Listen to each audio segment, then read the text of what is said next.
Ralph Ayara ó yẹ kó ti dé ó ní àfin tó wà lórí Ovion tó wà lórí set yẹn mo ní ẹgbẹ́ Ralph Ayara wa so by the third day or like third or fourth day Ralph Ayara ti dé so gbogbo lines ṣẹ́gbẹ́ rẹ̀ pátá ẹgbẹ́ fún Ovion but pé èmi Tolu Fagbure máa produce iṣẹ́ mi ò ní shoot I will be line producer I will be waiting for an actor to shoot God forbid bad thing why am I trained now by the third day so what people want to do ó ṣe ẹ̀gbọ́n náà ó ṣe mí náà but Amúfú Onífádé wọ́n ti criticize wọ́n ti make comment lórí Àjírebírí that our presenters were shouting right but because I was the producer I got defensive gbogbo wa ló ń ṣe gbogbo wa la ní ego defense yẹn kò sẹ́ni tí ó ń ṣe that's why I understand them because ó ṣe mí náà ó ṣe mí náà èmi náà gbogbo nǹkan tí Uncle Kunle ń ṣe I make film for thinkers because people are discussing their films ó ṣe everybody àti mature tó ní.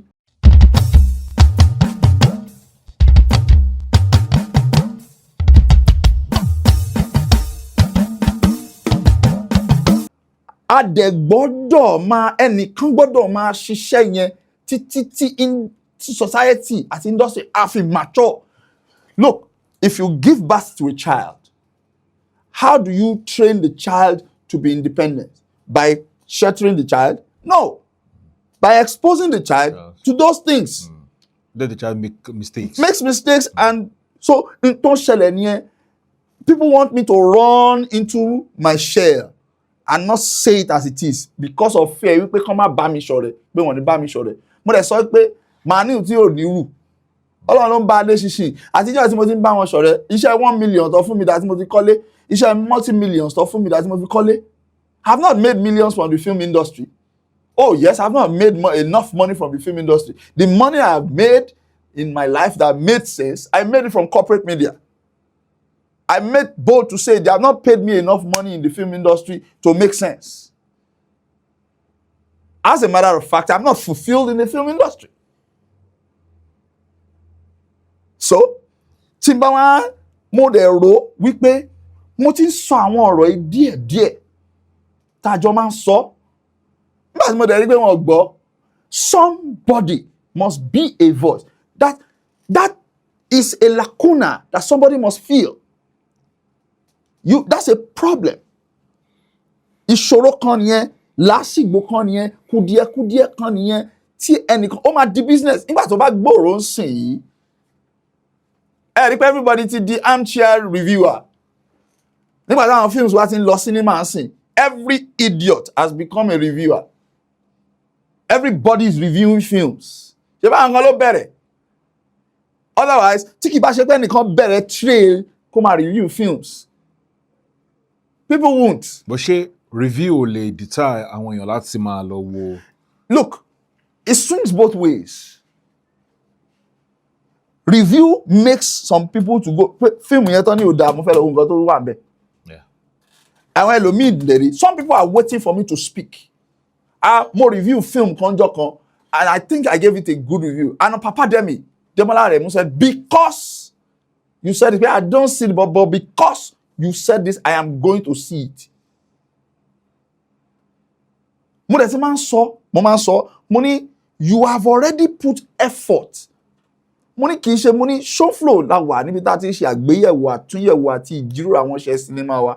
Wọ́n ti ń jáde nílẹ̀ Nàìjíríà pàápàá jùlọ lédè Yorùbá. Iṣẹ́ yìí academic language ni. A máa ń bèrè pé show flow tó bá ń flow a ní ẹ máa nìṣó. Tí ò bá flow a ní ẹ mú padà wá sẹ́yìn ẹ̀túnṣe ń bí ẹ̀túnṣe ń bẹ̀rẹ̀. Iṣẹ́ yìí ètò yìí kì í ṣe láti ya iṣẹ́ ẹnikẹ́ni bolẹ̀ bí kò ṣe láti gbé gbogbo iṣẹ́ wa lárugẹ ni. Àwa náà wà ń bẹ̀ à ń ṣe. Ojú ti ọ̀rẹ́ mi, ojú ò tì mí, onítọ̀hún ò lójú tì ní. So the idea of reviewing is to make our jobs better. Then àwọn kan máa ń sọ̀rọ̀ wọ́n ní some people are walking, some people are talking, So wọ́n pe èmi tí mo review ní Tọ́ka. How many of my films are in town? My films ní Yorùbá wọ́n lè sọ pé olófò ń bínú ológo. Logo fantastic. Ara oko ni wọ́n. Ṣé mo máa ń sọ̀rọ̀ nìyẹn tó fi máa ń sọ pé kíní. Ara oko ni wọ́n ṣe lájú. Wọ́n lájú, wọ́n tún wá nímọ̀. Tó kí wọ́n nímọ̀ láti jẹ́ kí nǹkan jẹ́ ìlú mọ̀ọ́ká. There must be a conversation around it. Yeah. How do we know politicians? There are politicians that we never know. They will come and go like that because there are no conversations around them. Why do we know Dino Melaye? There are conversations around him. Because it is controversial. No, so controversial is subjective. Let's just leave it at there are conversations around him. Ọ̀rọ̀ wà láround there. Who is Seyi Tinubu for crying out loud in this cabinet? In this dispensation, who is he? What position does he hold? Nothing. His position is son of the president. How is that relevant in the space of things? But you know his name, right? I know his name. Why do we know his name? There are conversations around. There are conversations around it. If they were smart, they will harness the result and the effect of the conversations around them, around their work. My job is to create conversations around the job. Gabriel Afolayan dẹ̀ ti sọ̀rọ̀ yìí fún mi tipẹ́tipẹ́. Èmi ni mi gbọ́rọ̀ bóyá màá ti di olówó gan. Whilst we were just graduating in 2008, while we were just preparing to grad, Gabriel told me, Oniafi, you are good directing, you are good in acting, but don't try to do that. Fi àwa sílẹ̀ ká lọ máa ṣe, ẹ̀yin behind lẹ máa wà. Ọpọlọ tó máa create support, tó máa create conversation, tó máa sọ àwọn ibi tá a máa lọ, tó máa sọ bá ṣe máa ṣe, tó máa to ọpọlọ tó ń to gbogbo ẹ̀ pọ̀lọpọlọ tiẹ̀. 2000 tó bá ń wo conversation yìí ó máa rántí ìjọ́ tó sọ fún mi. Mo wò náà kàn gbé wèrè. Yes, that's what I thought today.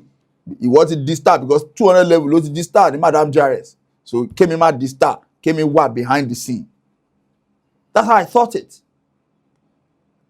This aligned with my mom's thought of asking me to become a lecturer since 2014, and I refused. Whereas, if I had aligned with the academics, I would have aligned with this train of thought tí Gabriel saw. So now, I don't describe myself, describe me as theater artist, arts administrator to me. I am a creative and a scholar. I am not just a filmmaker. I work ChatGPT will help me láti describe me. If you Google my name, if you type my name on ChatGPT, who is Tolu Fagbure, it will tell you. Asokwe, he works at the intersection of storytelling, research, and cultural expression. That's why, listen, mo tún ti gbé review mi kúrò lórí wọ́n tanná, wọ́n gbé camera angle. Ìgbà tí mo bẹ̀rẹ̀, I used to look at those films, but I have now gone deeply thematic. Ibẹ̀ ni mò ń sọ̀rọ̀ pé, why would you do me a Yoruba film and you will put a Wunmi Toriola in her film, the Savage Daughter or the Savage whatever. He has a first name, but the Savage Daughter ni right there. How would you put and you set it in the 80s? First of all, it's incorrect plot-wise to say that in the 80s, ọmọ kan gbójú sókè wo bàbá ẹ̀ ń sọ̀rọ̀, ó tún wá jóbìnrin. Even ọkùnrin gan, bàbá ẹ̀ ò lè máa sọ̀rọ̀, kò lè máa wò. It's incorrect. In the 80s. In the 80s. You set it in the 80s, it is incorrect. Ẹ jẹ́ ká wá sọ pé wà correct bó tiẹ̀ wá ń ṣe. So even if you now set the film in the millennia, in this time of Gen Z, why would you show me an example of a girl talking back at her father? You are encouraging the girls to be rude. And I say film is broadcasting, whether you like it or not. Film is mass media. It's a type of broadcasting. You have to be responsible. Nígbà kan wà tá à ń shoot àwọn aládùndé, and the executive producer walked in. I was line producing the last season that we shot. And ọmọ yẹn tó ń play Jumoke, ó dé, ó kí bàbá ẹ̀, ó kàn fò mọ́ bàbá ẹ̀, Daddy, our break for one reason or the other. The executive producer now called me pé àfin, Yorùbá là ń ṣe, culture là ń ṣe. Tó bá wọlé, ó yẹ bó tiẹ̀ ṣe kó bẹ̀rẹ̀ díẹ̀, ó yẹ kó kí bàbá ẹ̀ culturally. Tó bá ṣe máa fò mọ́, but á kọ́kọ́ kí, kì í ṣe kó kàn máa fò yánmayánmá bí ọmọ tí ò lẹ́kọ̀ọ́. Bó dẹ̀ move lọ sí ọ̀dọ̀ Adé Idris Jerry. Mo fún ní note yẹn. So when we took it, the girl came in and said, ẹ kúrọ̀lẹ́ daddy. Ó cut side normally, so ó tó bá wọlé tó bá kí bàbá ẹ̀, ó gbọ́dọ̀ kúnlẹ̀ kí bàbá ẹ̀. Bó tiẹ̀ wà kúnlẹ̀ tán, ó gbọ́dọ̀ kọ́kọ́ kúnlẹ̀ kí bàbá ẹ̀, wà ṣẹ̀ṣẹ̀ wà fò mọ́. So a balance ẹ̀ pẹ̀lú culture and contemporary. But there are own films, you will have a father coming down or mother coming down from the stairs, láàárọ̀, or ọmọ come down from the stairs. Bàbá ọmọ máa jẹun lọ, kò ní kí bàbá ẹ̀, kò ní kí ìyá ẹ̀. That's incorrect. Okay, so báwo mo fẹ́ sọ yẹn? That's incorrect. And I will say that an artist cannot create out of what is familiar. What is not familiar with, an artist creates from what is familiar with. So this might be a show of what we have in this generation. This is what they are familiar with. I want people with a role model. So everybody thinks a Wunmi Toriola is a role model of a woman that is independent, that is firm, that is expressive. So that is what every girl thinks she is now. Right? So you now see that's Wunmi Toriola talking to her father character, talking back at her father character. What are you saying? Your role model is doing that. It sticks in your brain. And I said that is nonsense. There's no other name for it than nonsense. Then you say I'm harsh. I beg your pardon, I cannot help you. Take the conversations with me. Kí ló jẹ́ kí èmi àti Adé Idris Jerry di ọ̀rẹ́? Mo review film Adé Idris Jerry ni. Jerry máa ń gbọ́ show flow. Ó wá lórí òkè Mọ́kọ́lá, ó wá ń jẹ́ kó ń gbọ́ show flow ńjọ́ yẹn. Ó wá happen with film and mo review ńjọ́ yẹn. Do you know Adé Idris Jerry was the first person to call it? And he says, gbogbo ń tẹ́ ń sọ, orúkọ mi ni Adé Idris Jerry, olùdarí eré tí ẹ̀ ń ṣe àgbéyẹ̀wò rẹ̀ lénìí. Mo láyọ̀ láti sọ fún pé gbogbo ń tí ẹ̀ ń sọ látàárọ̀, òótọ́ ni, a sì ti mú báírò àti ìwé àti kọ gbogbo ẹ̀ sílẹ̀ nítorí àti túnṣe. That's how we became friends. So not every producer, be director, ló máa ń take care in bad face. No, not every producer or director. At least eléyìí tó mọ̀ wípé, okay, it needs to move forward, but majority of them don't understand. Èèyàn máa ń harness irú èèyàn bẹ́ẹ̀, wà harness knowledge yẹn láti make iṣẹ́ better ni. That's what you do. There's a man called John Truby who wrote a book called Anatomy of Story. John Truby is not a filmmaker. He has never made any film, but he's a story consultant. He broke down what the anatomy of story is. I can give you the book, the e-copy of the book before I leave here. I hope it's on my iPad. I'll give it to you. Noah break down the 7 points of what a story should contain. And that's what I used to teach my storytelling workshop. But into ṣẹlẹ̀ sí àwọn èèyàn wa rèé, they stop learning when ìkẹ́kọ̀ọ́ mọ́. Go and look at where Lateef Adedimeji's acting changed. It was after he did a stage play, one-man stage play, 1 hour 30 minutes, the Prime Minister's son. Acting had changed. Oh, let's shake it. Do you know what we took him through? I was not involved directly. I was involved indirectly. Reg. Yes, Red Edge. I was involved indirectly. Do you know what we took him through? Gene, breathing exercise. Ìgbà tí ó ń ṣe eré yẹn ló kàn mọ̀ pé òun slim ni òun ò fit.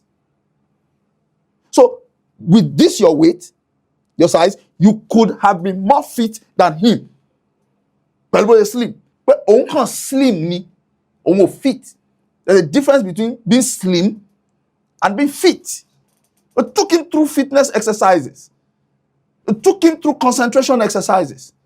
He was dancing for a couple of minutes every day. We took method acting. They don't know what method acting is. They just shout method acting, method acting, method acting. They don't know what is it. And this is it. They need to go back to what Tolu Kelani, what Durola Dikpo, what Onyade Jobi, what Ogunde, everybody did. They worked with the academics. Why do you think all of those people went to festivals? Those guys, àwọn Ulibea, àwọn Joel Adedeji, àwọn Wole Soyinka, they formulated theories, collaborated with them, discussed with them, look at their plays, look at their script, made suggestions. That's why Tisha wọ́n fi dá. There was no onígbà kan bàbá ẹ̀dá wọ́n wá sí UI wọ́n ní àwọn ọmọ àwọn kan fẹ́ ní admission wọ́n láwọn wá Professor Dapo Adelugba mo wá not to retire wọ́n bá mi ní theatre mo wá ní board Professor Sofison wà lọ́fíìsì wọ́n ní kí n mú mi lọ mú àwọn lọ bẹ̀ mo á mú wọn lọ sọ́dọ̀ Professor Sofison. He's now emeritus Professor Sofison because he's retired too. Mo wá mú wọn lọ sọ́fíìsì ibi tí mo ti ń ṣàlàyé pé bàbá lérè pàmò Fẹ́mi Sofison. So I think he was wearing his reading glasses. So ọkàn ṣí sókè báyìí bí Fẹ́mi Sofison ṣe rí lérè pàmò báyìí ó kàn mú ọwọ́ ẹ̀ báyìí ọkàn ọ̀gì ara wọn mo yà ọ̀rá sílẹ̀kùn mo dẹ̀ bọ́tà. It shows a cordial relationship between, but there's an unnecessary arrogance between both parties. Our academia no, not the old guys in the academics, but the newest guys now. Bí ọmọ 200 level kan wà nígbà tí mo ń ṣe master so ní bàbá ẹ̀dá yẹn ò mọ art kankan. Mo ní kó wá. Mo ní kó wá. Mo ní what is acting? What is theatre? One ṣàlàyé total theatre branches one ṣàlàyé fún mi. Mo ní, do you know Lere Paimon? Have you seen Lere Paimon's jobs? How many of Lere Paimon's jobs have you seen? Only I have not really seen it. And you made that kind of blanket comment. You saw just one job. Money, do you know who that man is? He's a chanter, he's a singer, he's a writer, he's an actor. Money, do you see Madame Jairus? When I play Madame Jairus, did you see he's acting with Cholasho Wale, Kofi? Did you see that acting? Wọ́n dá padà sí èmi àdìtú Olódùmarè bàbá mi dá o ìyá mi dá o. I told you I was a consumer first. Mo ní sòyò mo ní ọmọ àlè ni ẹ́ ọmọ tó ní bàbá òun ò là ọmọ tó ní màmá òun ò lówó lọ́wọ́ ẹnu ẹ̀ ló kù sí ẹ. Get out of my sight. Because I first wanted to engage him to see whether he had a scholastic elucidation for what he said. He didn't. He just had a blanket money, and you would go out and say you graduated from the University of Ibadan. Get out of my sight. I educated him. I took him through. When I made a fool of him, indirectly, I told him to get out of my sight. So you don't make you. The academics also has especially the new breed, has an unnecessary toga of arrogance, which those guys need to drop. In Batemi University, these guys have been building the industry while you are in school. They were building the industry that you will get out of school to go and join. When you get there, you better respect them. Otherwise, you and your knowledge will perish. So, I agree. But also, it is important. I want to one time understand we pay poly la one law. Yeah, and don't practice. Mo máa ń gbọ́ táwọn èèyàn máa ń sọ pé the university and polytechnic dichotomy should not be there. Then mo máa ń sọ pé ara oko làwọn yẹn náà. The polytechnic is meant to train technicians. The university is meant to train managers. So if you want to transcend from being a technician to a manager, you have to continue your education. That's why there's no master's degree in the polytechnic. It's an HND, it's a diploma. It's a diploma. But if you want to move up to become a manager, to manage people, not to just be a technician. Then you have to do managerial courses. You have to move on. So poly. So you guys sọ pé àwọn tó kọ́ṣẹ́ lórí títì, technicians ni wọ́n. Now àwọn tó lọ sí university, managers ni wọ́n. They are àwọn non create trend. They are supposed to create the cocoon of the trend. Because whether they like it or not, everything they are doing in practice has a theory base. Nígbà tí àwọn Abe Lanre, tí àwọn Yemi Amodu, tí gbogbo wọn wá padà wá school. No, no. So nǹkan tá ń ṣe theory tó dére. So I understand it better. Someone told me of when Baba Mike Pamiloye now entered the workshop and he began to break down the idea of branding, the principles of branding. And I said, so this is the name is called. This is why we do it. And the Holy Spirit just directed us to do it. We are just doing our own need. So this is what it's called. So better understanding. That's why you see films and you see people say that because somebody is a general in the army or a colonel in the army, the person must be shouting. I said they don't understand the concept of power. It takes you to study to understand the concept of power. Power does not shout. And once you have a red beam, which is from colonel upwards, that red beam, which is licensed to kill, that's when you begin to carry firearms. So it's licensed to kill, to defend yourself. Power begins to, because like colonel, brigadier, bossy generalship, brigadier general, I think major general, then lieutenant general, then full general, then field marshal. So lay colonel, one law general, so want to prepare license to kill. At that point, lo ni pariwo mọ́. And Bruce Lee ló ti understand kíní ẹ. Àwọn Schwarzenegger, ẹgbẹ́ tó bá ti dúró, tó bá ń lọ, tó bá ń bá Schwarzenegger sọ̀rọ̀, kò ní dá ẹ lóhùn. Tó bá ń bá James Bond sọ̀rọ̀, kò ní bá ẹ sọ̀rọ̀. Tó bá kàn sún akàn, ó di kan ọrùn ẹ, ó di gbére fún ẹ nìyẹn. Kò ní bá ẹ rojọ́. Because power does not shout. Power simply just moves. Bam! He's looking at you with it. Òun wo bí tí àfẹ́ jẹ lára ẹ. So tó bá ń lo adọ́j, that's why ẹ máa rí gbogbo ìjà yẹn, ẹni ẹ máa ṣọwọ́ sẹ́yìn ìgbà, ó máa dodge, gbogbo àwọn Chinese movies yẹn, ó máa dodge, ó kàn ń wò pé ìyà ó jẹ o. So ìgbà tó bá lọ mú kíní irin kan láàyè ọ̀bẹ spear tó bá fi yá lára ṣíún ó wá wọ ẹ̀jẹ̀ yẹn, láwọn pé okay, ó dà pé ikú ti tọ́ sí ẹ̀ ń sìn. Bọ́dẹ̀ ṣe máa nà ẹ́, kò ní nà ẹ̀ yára àwọn abí tọ́ọ̀gì bí wọ́n ṣe wá fẹ́ bàjá. Akàn technique ló fi máa nà ẹ́. Kò ní jàbí tọ́ọ̀gì. Ó máa jàbí a trained person. Ó kàn máa mú gbà clean. Ó máa hit ẹ down and that's the end of it. That's the end of the fight. That's how you know master politicians. Politicians, other people are making noise, they are shouting. When they make a move, ẹ kàn máa rí pé ẹnìyẹn ti padà wá bẹ̀bẹ̀ ni. Ó ti move. Bẹ́ẹ̀ ó kàn sáré fi nǹkan hàn pé ṣọ́mọ̀ pé ní 1992 ìwọ ló pààyà ọkọ ẹ̀. Ó kàn máa sáré fi hàn ẹ́ ni pé so wà kàn sáré dákẹ́ ni.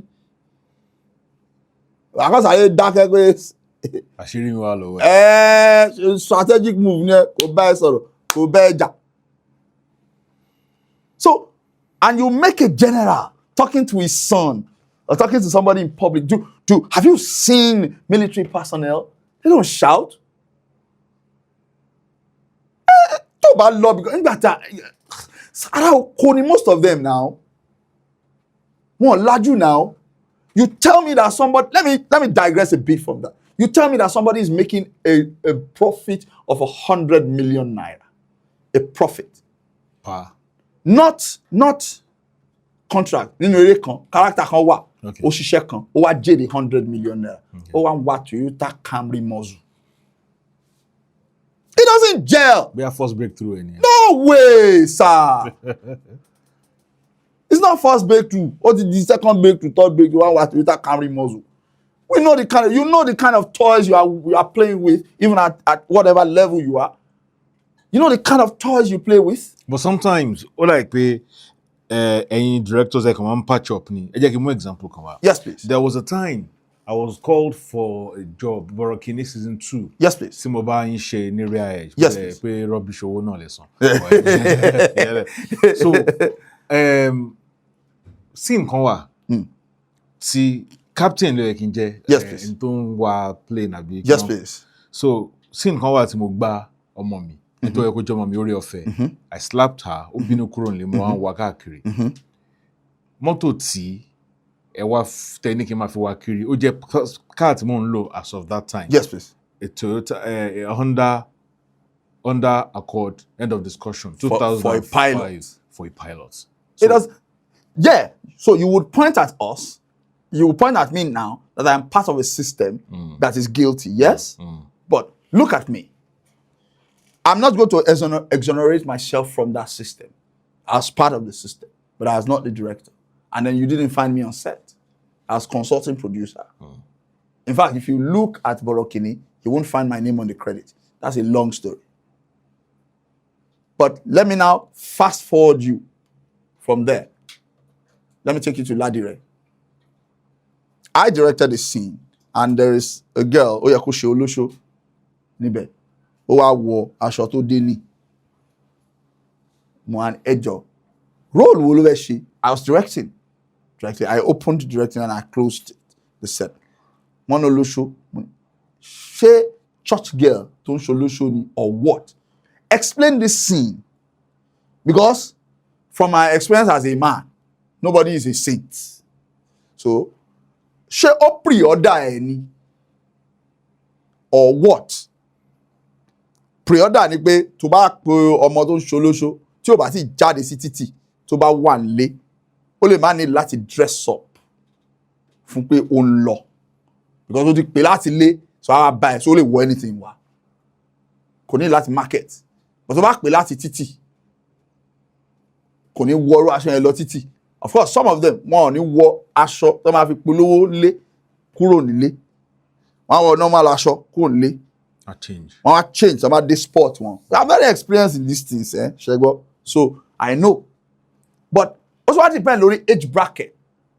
What depends on so you are trying to show me a Gen Z person. And then I tell them this is film. Oh, show my type explanation yẹn sórí screen ni.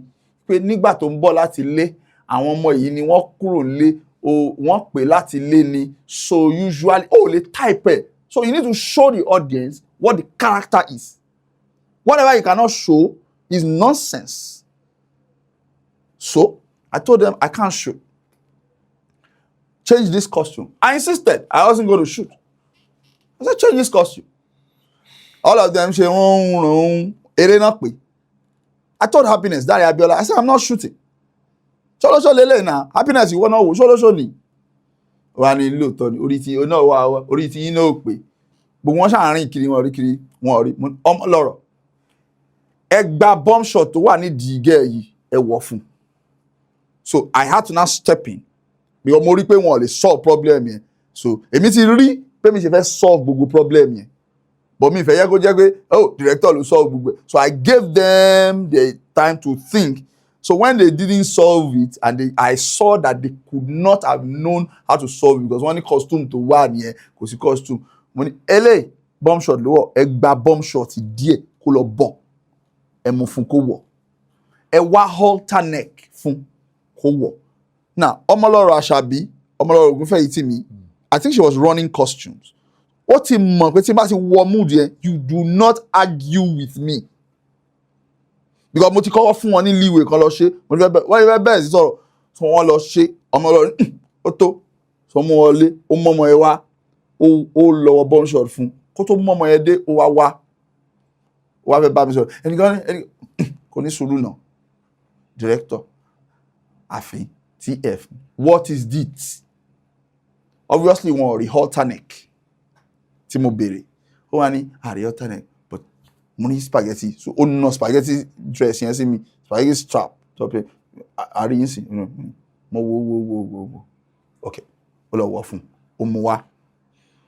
Mo wo. Mo rí pé ó cover midriff ẹ̀. Ó cover waistband yẹn. Mo á mú aṣọ yẹn. Mo á fold ẹ̀. Mo fold ẹ̀. I want it like that. Ó lọ ṣe. That's your money. If only waist beats. One bola honey money. What do you mean bola? How many girls are here? What counts here? Money out of all of you, this 10, 12 girls, 8 of you will be wearing waist beats. Do you want to bet with me? You boy, waist beat only shine lo mama wo. Give it to her. What about money? I know you can look at your physique. I do profiling. Mo fẹ́ kó pọ̀ dáadáa so ẹ bọ́ waist beats yẹn sí díẹ̀ kó pọ̀. Ó wà láyé wọn tí kú gbogbo wọn gbọ́.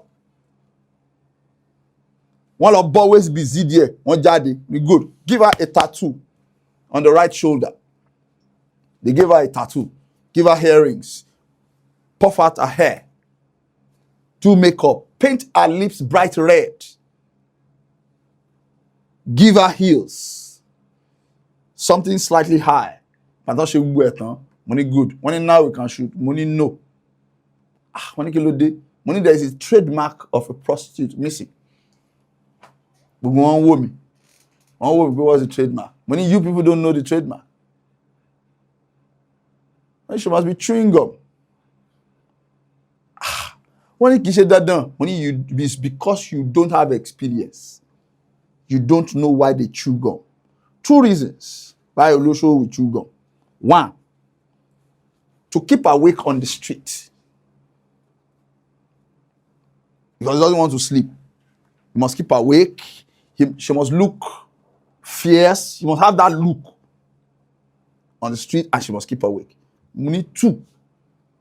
Most of you go to them smelly, unkept. Some of you are not tidy. You don't shave. And they do a lot of things with you all over their face, their body. That's why when you check the gum that they chew is mint. So they kill the nausea with the gum. So that's the trademark. Shane is Boloshuri. Sama paroni. No, Shama paroni. No. Lórí ládìrẹ yẹn, nothing sọ pé. Nígbà tí a wà lórí set yẹn, I have never ever. So I need to game yẹn. So when you say I have never ever had a twosome, if you have done it before, you clap. So somebody said I have never ever had a twosome, I clapped. I have never ever had a threesome, I clapped.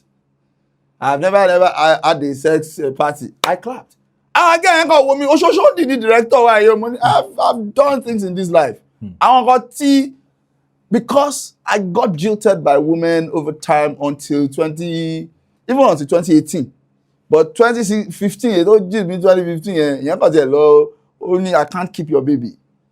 I can't have your baby because I'm albino. Sharing your down. So January 1st, 2016, by me, what I get the oriented blow. Oriented blow. Share okay, most stupid man. No, you're not me now. Oh Lord, let me come back. Oh Lord, my God, don't like go. And that my friend is widely traveled, very traveled. Cause see continent you did. So one bomb my sorrow. I was like boom, man. Bomb was so. I feel like on me. Tàbá ti ń lọ sọ́dọ̀ ẹ̀ mú passport ẹ̀ dání. Mo dẹ̀ mọ̀ pé ọmọ yẹn náà ó ń sọ̀rọ̀ pé mọ́mí ń wà ní Amẹ́ríkà, ó náà fẹ́ traveller, so mo mọ̀ pé conversation hook ẹ̀ ni ẹ̀. Mo ní mú passport ẹ̀ dání. Ó ní kí n fẹ́ passport mi. Aláyé ṣòfò lọ mi. So tí bá ti sọ ẹ kó ṣe nǹkan, do it without question. Mú passport ẹ̀ dání. Ó dẹ̀ mú dání. Nígbà tí delegate ọmọ ẹ̀mí tó bá ti dé òkè ẹ̀ láti ń sọ̀rọ̀. Make sure pé passport ẹ̀ jábọ́. Make sure pé points bí tán ti lu passport ẹ jù tó ti ní UK tó dẹ̀ ní America. Make sure pé ibẹ̀ ni passport yẹn ti ṣí. Tí o bá hook ẹ, call me bastard. Adẹ̀ dókè. Passport yẹn dẹ̀ ṣí. Ó ṣe ní o ti fọwọ́ ṣe wà. Ó kàn ṣí. Oh shit. Ayé kan pé I have a visa. Okay. No, it's not existing, but I had it before. UK. Many times. And they started the conversation from there. Oh, that is sumo pay. There's some money. Emi fellow Gerard Satewa with a butter. Before I could say Jack Robinson the next morning or the next day.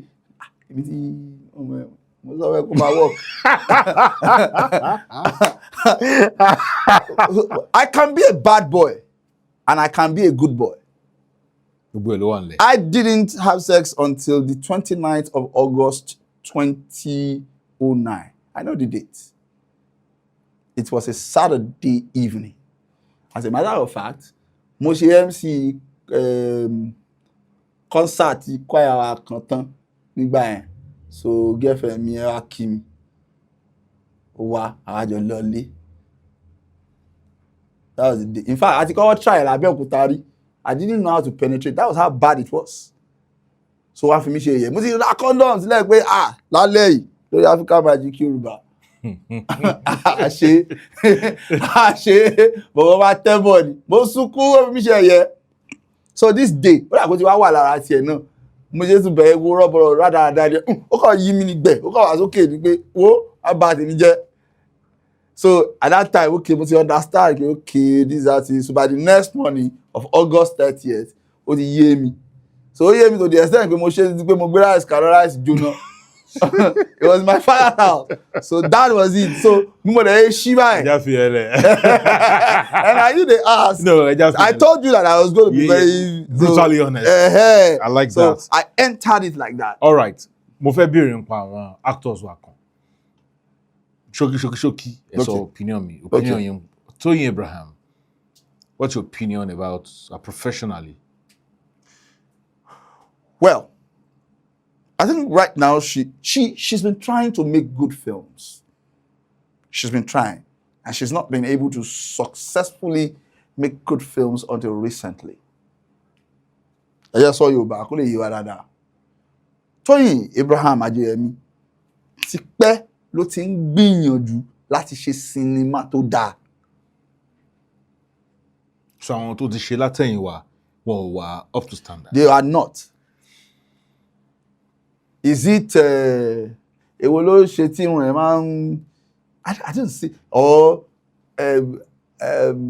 what's this one now? The Ghost at the Tout. The Ghost at the Tout too. Those are not films that. Just story in the problem. Look, the story is just not realistic. Apart from being realistic, there are a lot of story holes. Even Alakada Reloaded Toshe, I told people, I said, it looks like there's a conflict of creative expression. Later in Mwangboke, there was a rift between Titi Jeje and Bogumbe. I am trained to know.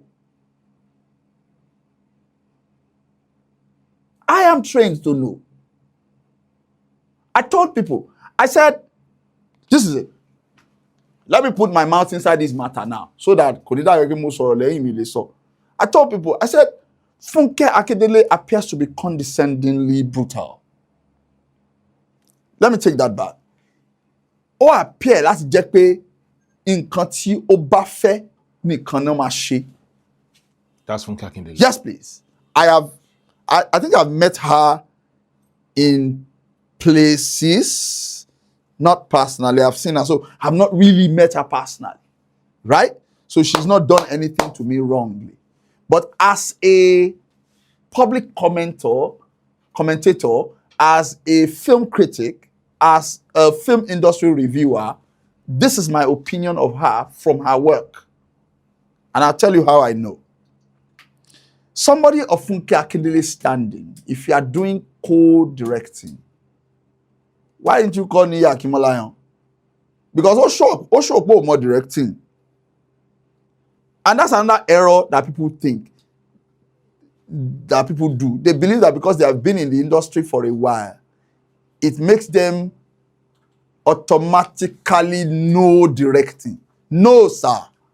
Most of the people who are directing don't understand where directing to Doriko. They're just doing a lot of nonsense. And I make bold to say that is a lot of nonsense. In staging, in plotting, in character development, in environment setting, in edit. Because about to date edit about she cut, work para lo director's cut. So in the selection of the shot, we are any yo directing o ye. Format lo kan ye. So I think somebody of Funke Akindele's standing should have collaborated with people like Kayode Kasum. People like Niyi Akimolayan, ti directing ti ye. People like Tope Adebayo, ti directing ye. So directing to Ye Tope Adebayo. Oh yes, directing ye Tope Adebayo. Are you kidding me? Seeing Seven Doors now. Of course, it is not a perfect film. None of their films, no work of art will be perfect. As human beings are not perfect. Bayo Tijani Nko. Yes, please. I was waiting to see what Bayo Tijani would do solo, and I saw what he did solo with Iyalode, and it's not bad. I keep saying that even God is not perfect. So why do you expect people to be perfect? Oh yeah, that's a philosophy that I say. And people ask me why God is not perfect, but I'll go back there if you ask me. No, me if I digress. So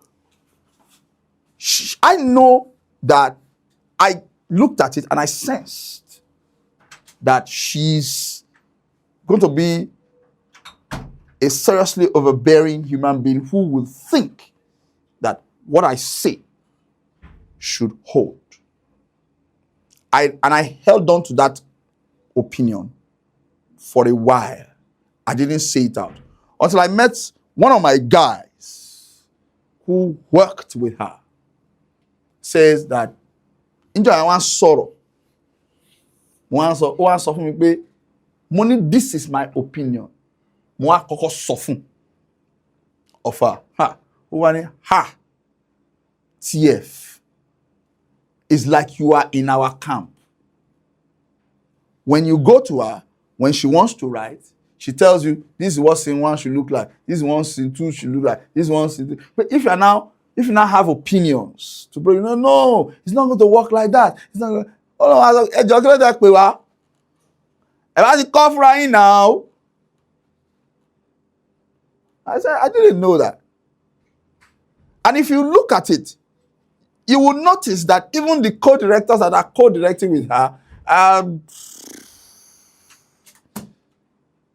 they're just there. She's not pushing them. She's not giving them any leverage. There's no leverage for them. What leverage have they used their job to get? There's no leverage. So she's extreme. It shows. I don't need to know her. I can read it from your job. I am trained to know. By the way, I spent 28 years in the industry. 28 years cognate experience, 1998 till now. 28 years cognate experience on the street, in the academia. I have never done anything else apart from entertainment in my life. The first business card I printed, Albino Communications Incorporated, was whilst, I think, 2002, 2000, 2001, just after I graduated. Baba Gbala lo ba mi print in half. Waste material, not ba mi print to mi pan baba. We got Care of Youth Rescue Club, Association for Reproductive and Family Health, quarters 815A, Army Officers Mess Road, Ikolaba GRE Ibadan. Molist MC, Jingle Production. Molist. I was pretty young. I knew what I wanted to do. So I've been in this industry. I didn't mean yes, sir. So even teaching, corporate production, corporate media, I've been in the media. My adult life, since the age of 15 till now, I'm going to be 43 on the 13th of July. 28 years. I have done nothing else. And so teacher Yoba Yemi, somebody was talking to me on Facebook and said I am not an authority. I said I am an authority. If 28 years is not an authority, then what is it? Uncle Then I have a degree, I have a master's degree. So what else is an authority? Uncle Ologun Yingo. The man is a well, let me finish my opinion about Toyin. Okay. Toyin Abraham. I think in recent times, she's now trying to make films that make sense. Now, if you look at her Alakada Gen Z, it's better than most of her indie films that she directed herself. Why? She got somebody who had been concentrating on directing, Titi Jeje, to do it. So I liked Alakada Gen Z. That's why when people came out and said, I want people here who act it too. I'm like, and she now came out to defend them and said, people will discuss your work. You know don't need to come and defend them pé wọ́n ṣe dáadáa. Ìwọ sì mọ̀ pé wọ́n ṣe dáadáa, jẹ́ kó máa sọ lọ. Tó bá ń sọ lọ, àwọn èèyàn máa wò ó. Why did you come and say ó ti tẹ́ ìwọ lọ́rùn o? Bẹ̀yẹn lọ play around family yìí now. So I think there's a little of doing too much, and Toyin Abraham does a lot of overacting, especially that thing she does with her mouth. What is the purpose of coming? That's landing heavily on her P's, on her B's, on her consonants, and that's what I call playing to the gallery. Ṣé àwọn ògbé tẹ́ bá lọ sí House of Assembly, àwọn èèyàn ló máa wà ní gallery, àwọn èrò wọ́n máa wà ní gallery, àwọn èèyàn wọ́n máa wà ní floor of the house. So tó bá ti wọlé tó fẹ́ kí àwọn èèyàn, tó bá ti wá juwọ́ sáwọn tó wà ní gallery, that's playing to the gallery. Ṣé àrími náà ń pè? So when you say the term playing to the gallery is a term for overacting, which is also what Odunlade Adekola does a lot. So as much as Toyin is trying to make good films, she's not succeeded because she's doing a tad bit too much. All right? And that's because all she needs to do is go back to school, go back to train. Just go and take a 30-day course in New York Film Academy. Look at Muideen Olalapo. Look at what a degree in dramatic art and a master's degree in creative art has done to his life. Egmont has changed now. Lala, from a street artist, has become a consummate professional artist.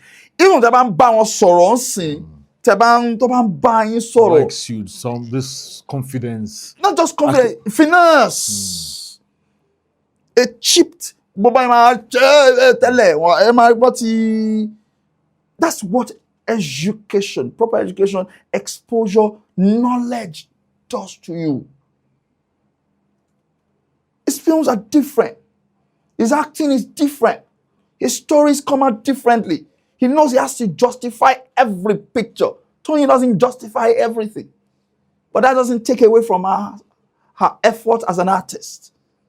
I'm waiting for the day I will direct her. Oh no, you all will love her.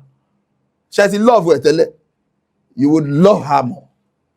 So she has potentials, but her potentials have not been fully harnessed. Now, because we have lazy directors anyway. You mentioned Odunlade in past, Odunlade Adekola. Yes, please. Yes. I think I've said it many times in my review. So many times you review me. Odunlade Adekola, ẹ̀gbọ́n náà nítorí ojú ẹgbẹ́ làwọn àti Bàbá Fẹ́mi.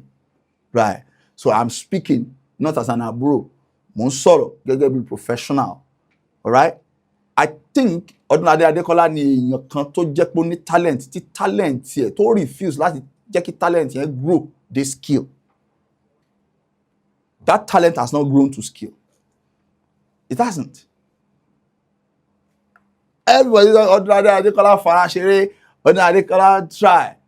But he thinks everything is entertainment.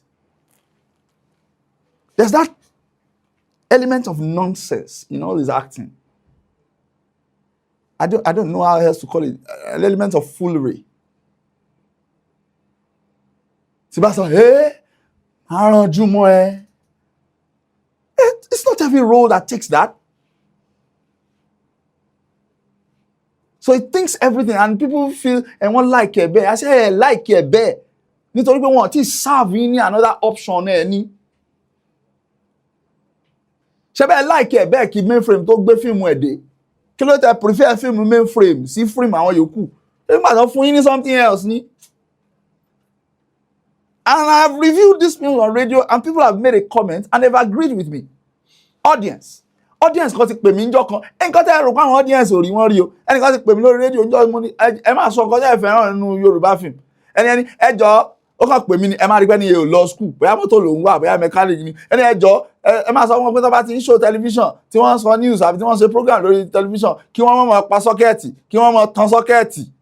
Ó lè kọ́ pín ọ̀rọ̀ yẹn ò kọ́kọ́ yé mi. Kọ́ máa tan sọ́kẹ́ẹ̀tì. Good. Ṣé bẹ́ẹ̀ ṣe èmi náà ṣe mo á realize nǹkan tó ń sọ.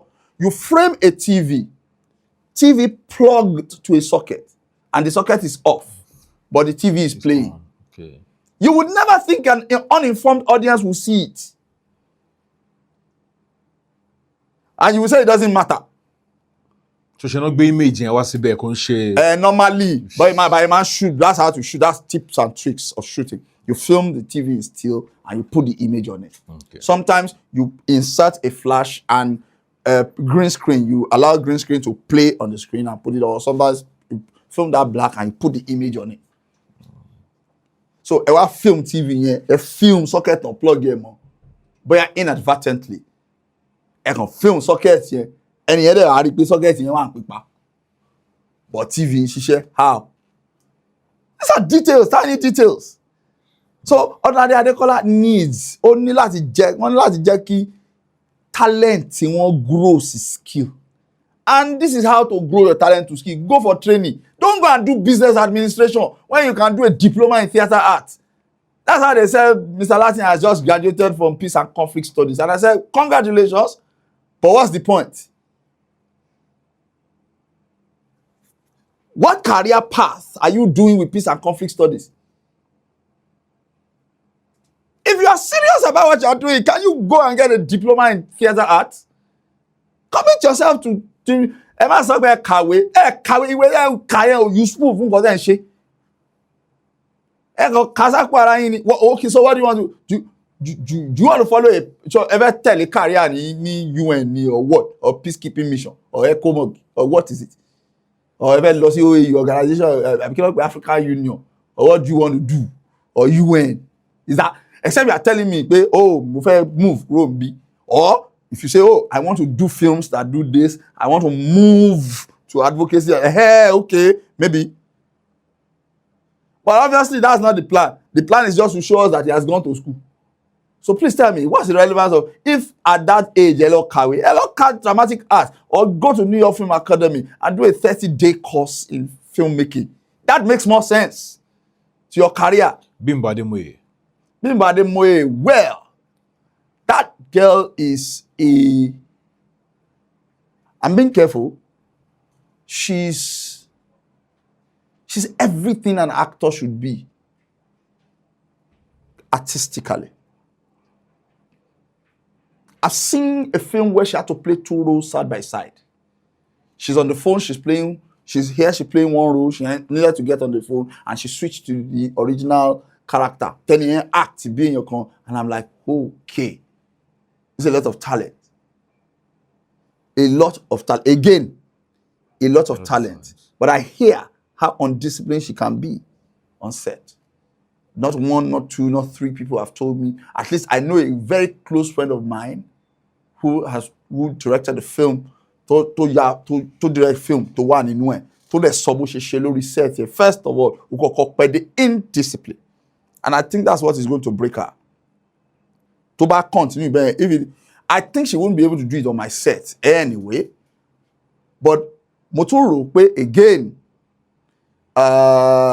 because nítorí irú òye tí mo ní nísìn, bóyá bí director ọ̀rẹ́ mi yẹn ṣe náà ni màá ṣe. Ó lóun kàn hands off, òun kàn dẹ̀ filẹ̀ fún producer, kí producer máa manage. Pé nígbà tán dẹ̀ sọ̀rọ̀ tán, òun dẹ̀ bẹ̀rẹ̀ sí shoot. Wọ́n ti waste time. Wọ́n dẹ̀ shoot doru, òun jẹ́ wojú ẹ̀. Nígbà tán dẹ̀ shoot tán, dẹ̀ sọ pé ṣé ìrẹ́ ò mọ̀ mi? Ẹ̀gbọ́n mo mọ̀ iye wá ọ̀gbìn, so ó mọ̀ mi ló ń ṣe bẹ́ẹ̀. So it's not one, not two, not three people. I've been on set with her,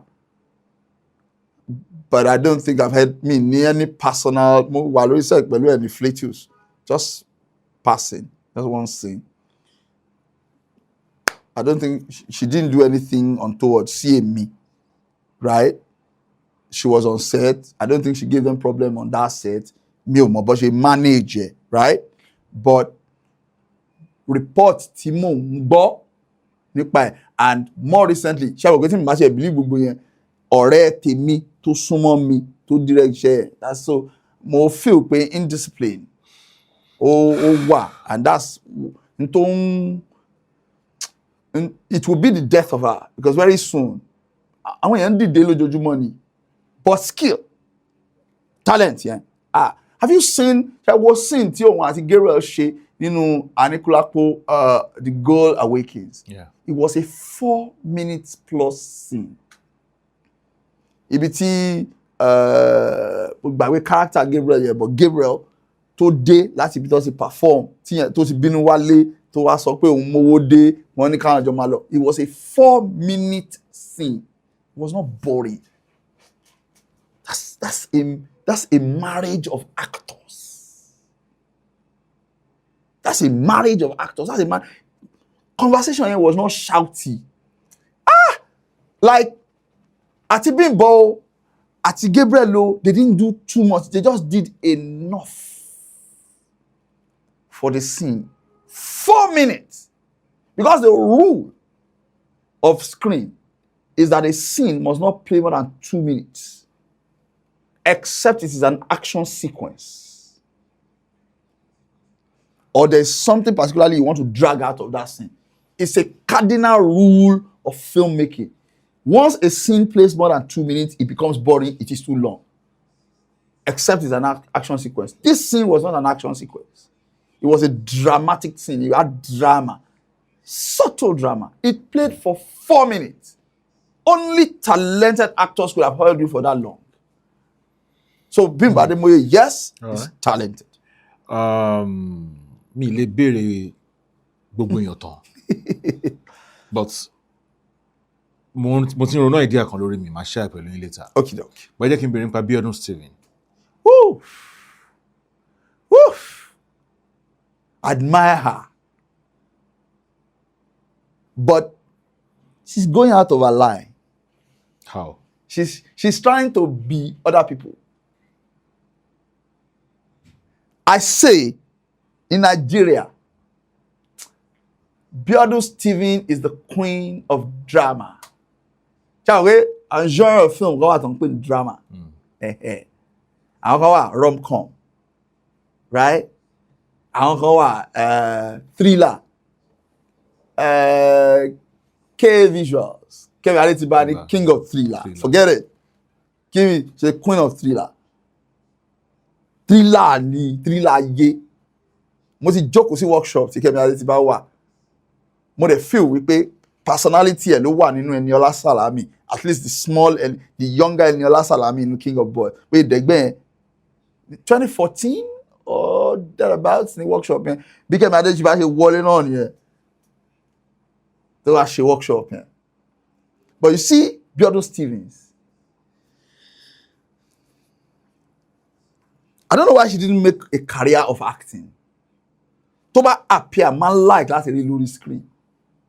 Ó máa ṣeré. But let's even leave her acting. Let's talk about her work as a filmmaker. Have you seen Breaded Life? Yeah. Oh my days. Yeah. Mi ò sọ pé perfect. No perfect work of art. But Biodun Stevens. And you will see that the effect of drama ó wà lórí Labake Olododo. Because she's the director of Labake Olododo. Yes, I think. So you will see that only female, because what you expect a female only makes sense. Because one Okufemi ṣe wá pẹ̀lú Agẹṣinkólé, and wàhálà àwọn èèyàn wa náà nìyẹn tí format kan bá ti tà everybody máa tẹ̀lé format yẹn. Bí Funke ṣe wá pẹ̀lú Jennifer tó real by Mercy Aigbe Adeoti now followed with Osas Omoge Benin. Everybody followed with, it was an era of comedy. Everybody else followed. Somebody came with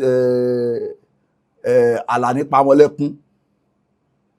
That's Odunlade Adekola. He has all those crime thrillers in his hands. Everybody followed.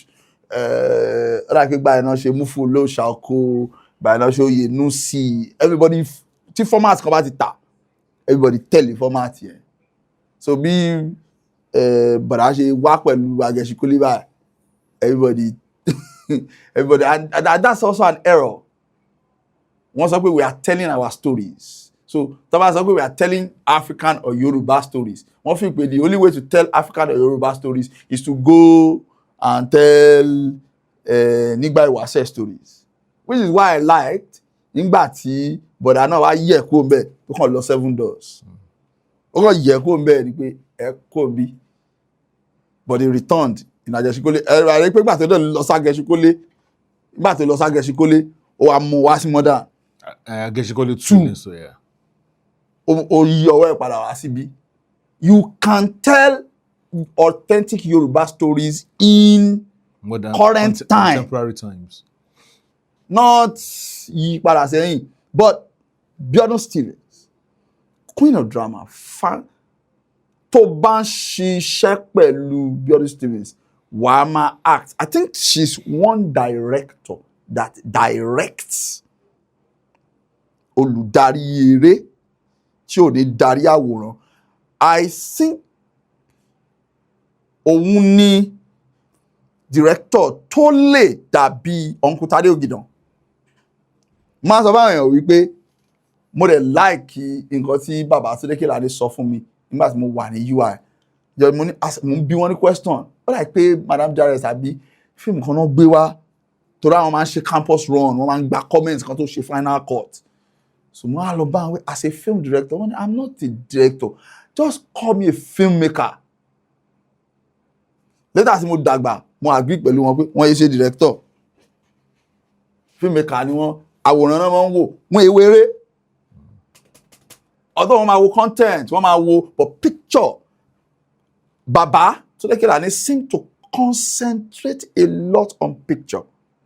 So much so that gẹ́gẹ́ bí actor òṣèré tí ò bá dá láti lè wà kàn flat ni. Tí ìwọ gangan ò bá dá, right? Or tó ṣeré lẹ́gbẹ̀ẹ́ àwọn èèyàn tó yẹ kó máa gbé ẹ̀fọ́, ó kàn lè flat. Which was why Abeni was flat. Ṣọlá Àṣẹdẹ̀kọ was flat in Abeni, my own opinion. But ẹ máa rí àwọn bọ̀dá ayọ̀ tó ti wà l'Amẹ́ríkà ń sìn yìí. Gbà gbogbo yẹn máa wálẹ̀ rí. Rí Pulé nígbà tó lọ Kútọ́nù. Ẹ máa rí bọ́n ṣeré yẹn.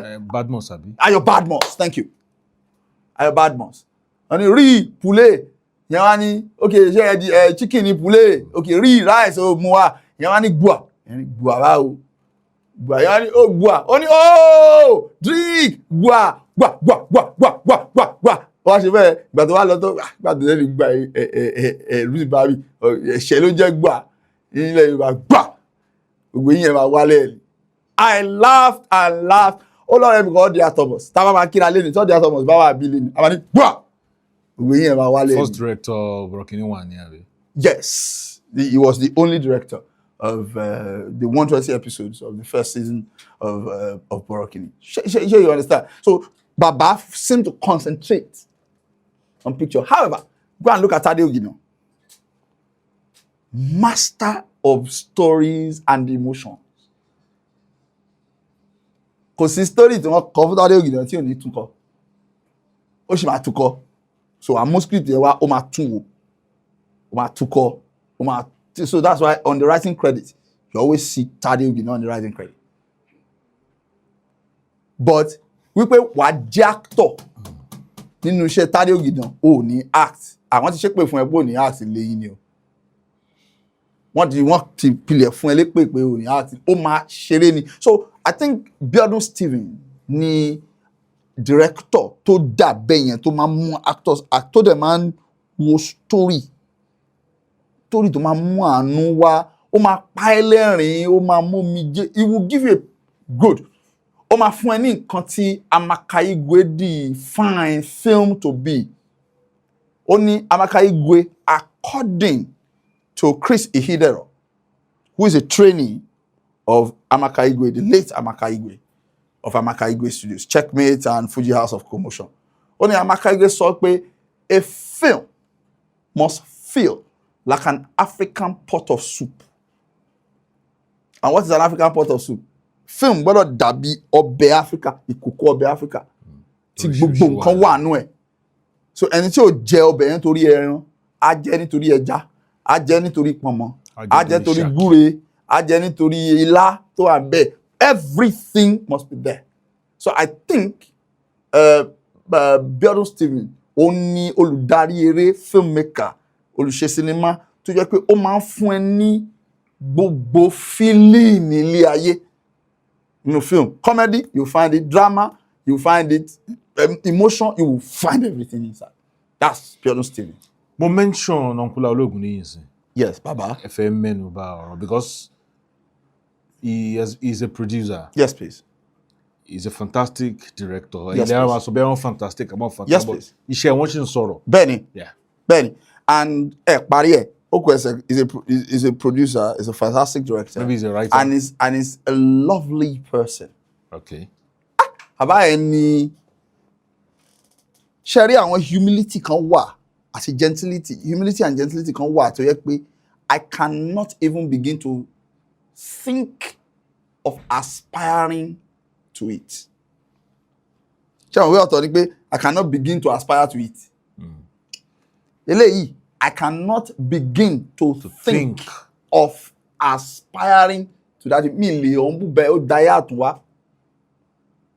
Mo lè humble bí bàbá láàlóògùn níyì. Ó dáyé àtúnwá. Mo lè gentle bí bàbá yẹn. Mi mọ̀ bóyá ó gentle nígbà èwe o. Mi mọ̀ bóyá ó jẹ́ humble ní ìgbà èwe. Ṣùgbọ́n ní ìgbà tí èmi bá wọn, ibikíbi bí TK náà ni. Lítìtì tá ti pàdé the other side. TK lọ pè mí. Wọ́n tap mi. Àwọn bàbá yẹn ó dà pé wọ́n ní humility kan tó yẹ pé wọ́n ó wá from another place. Professor Duro ní náà try láti generation. Professor Duro ní náà a foremost theatre technologist. Wọ́n ń pè mí mi ìgbọ́, wọ́n wá ń pè mí lórí phone. Mi ò lè gbé, so mo láti kí earpiece bí tí mo wá pè wọ́n. Mo rò pé wọ́n ti ẹ̀ ń pè mí fún nǹkan mi ni pé bóyá wọ́n sí lára wọn wá láwọn àwájú mi pé àwọn kì mí wọ́n á dìde ló bá wọn. That's humility bàbá Ológun ni. And for a creative that is that tight. Àwọn èèyàn máa ń sọ pé kí ló tí wọn wà irrelevance kíní kan mọ́ mo ní another error tá a máa ń ṣe as creatives of this time nìyẹn. Tó bá pé relevance ló fi ń select mentoring, you will die. You might just die quickly.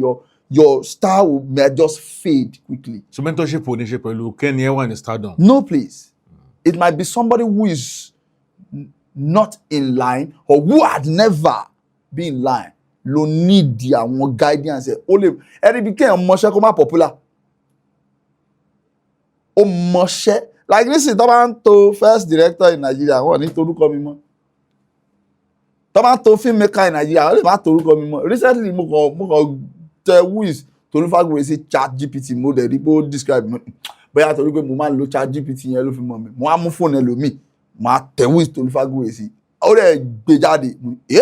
Okay, ó dà pé ayé ti mọ̀ mi díẹ̀ o. Ó ti yé mi. But it doesn't have to do with what you have done. It has to do with knowledge. Rí àwọn bàbá wa nínú Olúwa, I'm a Christian. Tó yẹ pé gbogbo àwọn èèyàn gbogbo àgbáyé máa mọ̀. Mentor wọn wà ní orí òkè kan. Tẹ́pọ̀ àwọn ará orí òkè yẹn nìkan àwọn tó ń lọ orí òkè yẹn nìkan ló mọ̀. Orí òkè yẹn gan lè má popular. But mentor yẹn ló ń sọ pé Ọlọ́run sọ báyìí. Tí ẹni yẹn bá sọ pé gbé ìgbésẹ̀ báyìí, tó bá gbé ẹ̀mí mímọ́ gan ò ní láti bẹ́ni yẹn sọ̀rọ̀. Ọgbọ́n orí àti experience ẹni yẹn tẹ́ni yẹn bá sọ pé Pastor Jídé ẹ ṣe báyìí, ẹ gbé báyìí, rí tẹ́ bá tó ilé ìpọ̀ ó máa ṣiṣẹ́, ó lè máa ṣiṣẹ́.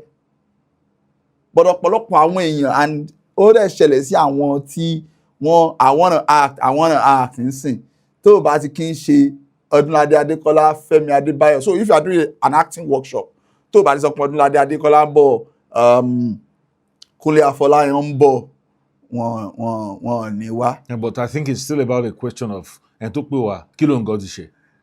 Well, tó bá dé wàá mọ̀ nǹkan tó ti ṣe. Sometimes àwọn iṣẹ́ pọ̀ tí ó pariwo. Do you know that I won the Afrinoli Cinema for Change, one of the films for Afrinoli Cinema for Change project in 2014? Wọ́n gbé sí public la. Owó tí mo fi ṣe fíìmù yẹn, mo gan máa ẹni mi no experience. Bí mo ṣe rí owó yẹn ni mo ṣe pilẹ̀ fíìmù yẹn. Owó tí mo fi ṣe short film 15 minutes yẹn, ó lè ṣe feature-length film mẹ́ta at that time. I said 1.88 something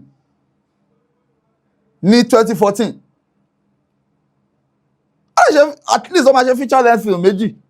What are you talking about? So I've run big projects. Mo ti ṣiṣẹ́ pẹ̀lú Search for Common Ground.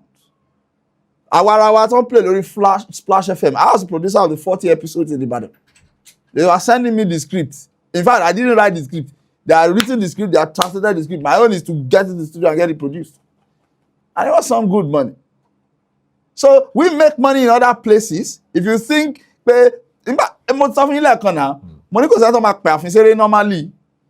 Think about one fẹ́ ṣe oníbodè, àbí wọ́n fẹ́ ṣe àjọ̀nú, àbí wọ́n fẹ́ ṣe kí nǹkan tó rọ̀ lórí igi. Ta ló máa rò pé wọ́n fẹ́ cast ọkọ ìyàwó tó máa rò pé àfin ló máa ṣọkọ ìyàwó, except the person is your friend.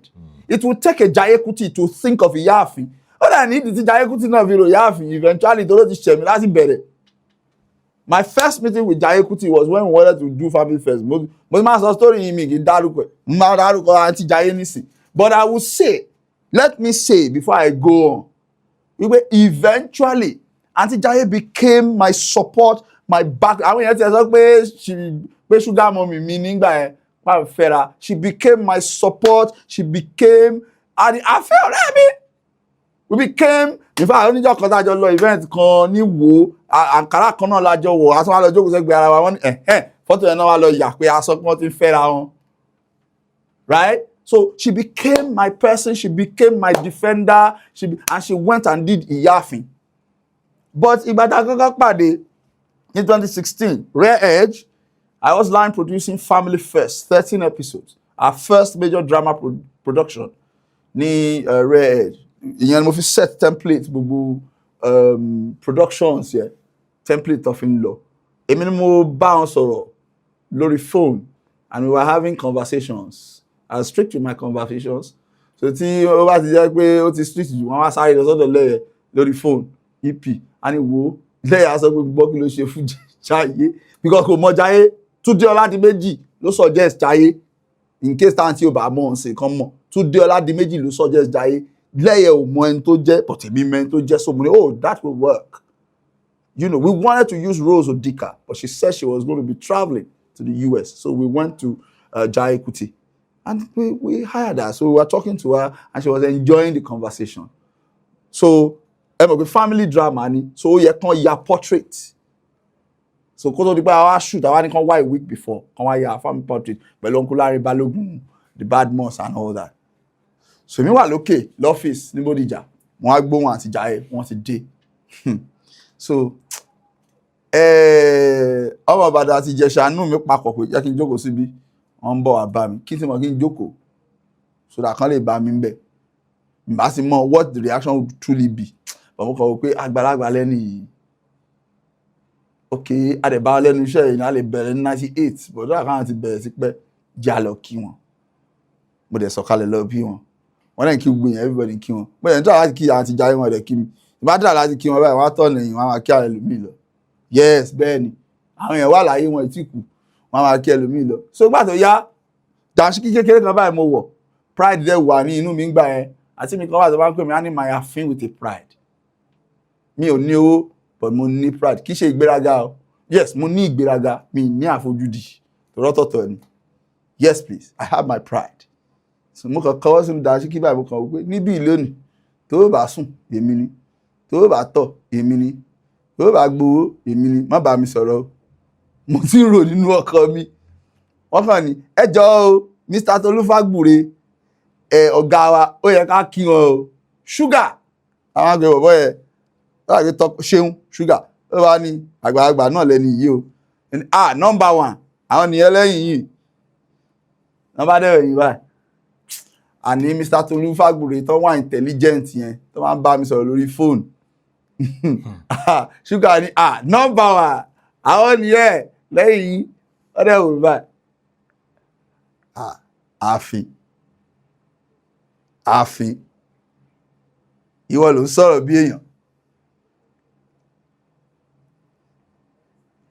it didn't pain me I was smiling because mo lórí set yẹn èmi ni line producer lẹ́yìn line producer ló kọ executive producer so níbi ìlérí ibi tẹ́ sùn èmi ni ibi tẹ́ ti jẹun èmi ni ibi tí nǹkan tó bá wù yí kẹ́ pè mí eventually lórí set yẹn mo ń kọrin wọ́n sì wá bẹ̀rẹ̀ sí wọ́n sọ̀rọ̀ yẹn títí tá fi gbé wọn lọ hotel wọ́n lọ níjọ́ yẹn later tó wá padà dé ó dà pé jọ́ yẹn náà la gbé wọn lọ sóhun crown Yeah, because of Crown now must be 35 days. We got a partnership deal.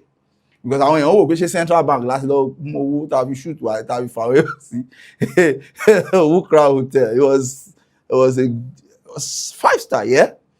So Adé Hotel wọn ni àfin ṣá àfin fọwọ́ kàn mí ṣá tí bá kú lẹ̀ báyìí tí àfin máa gorí mi máa jí. Téèyàn bá ti dúdú tán mi ò lè wọ́n sọ̀rọ̀ mi ṣáà wò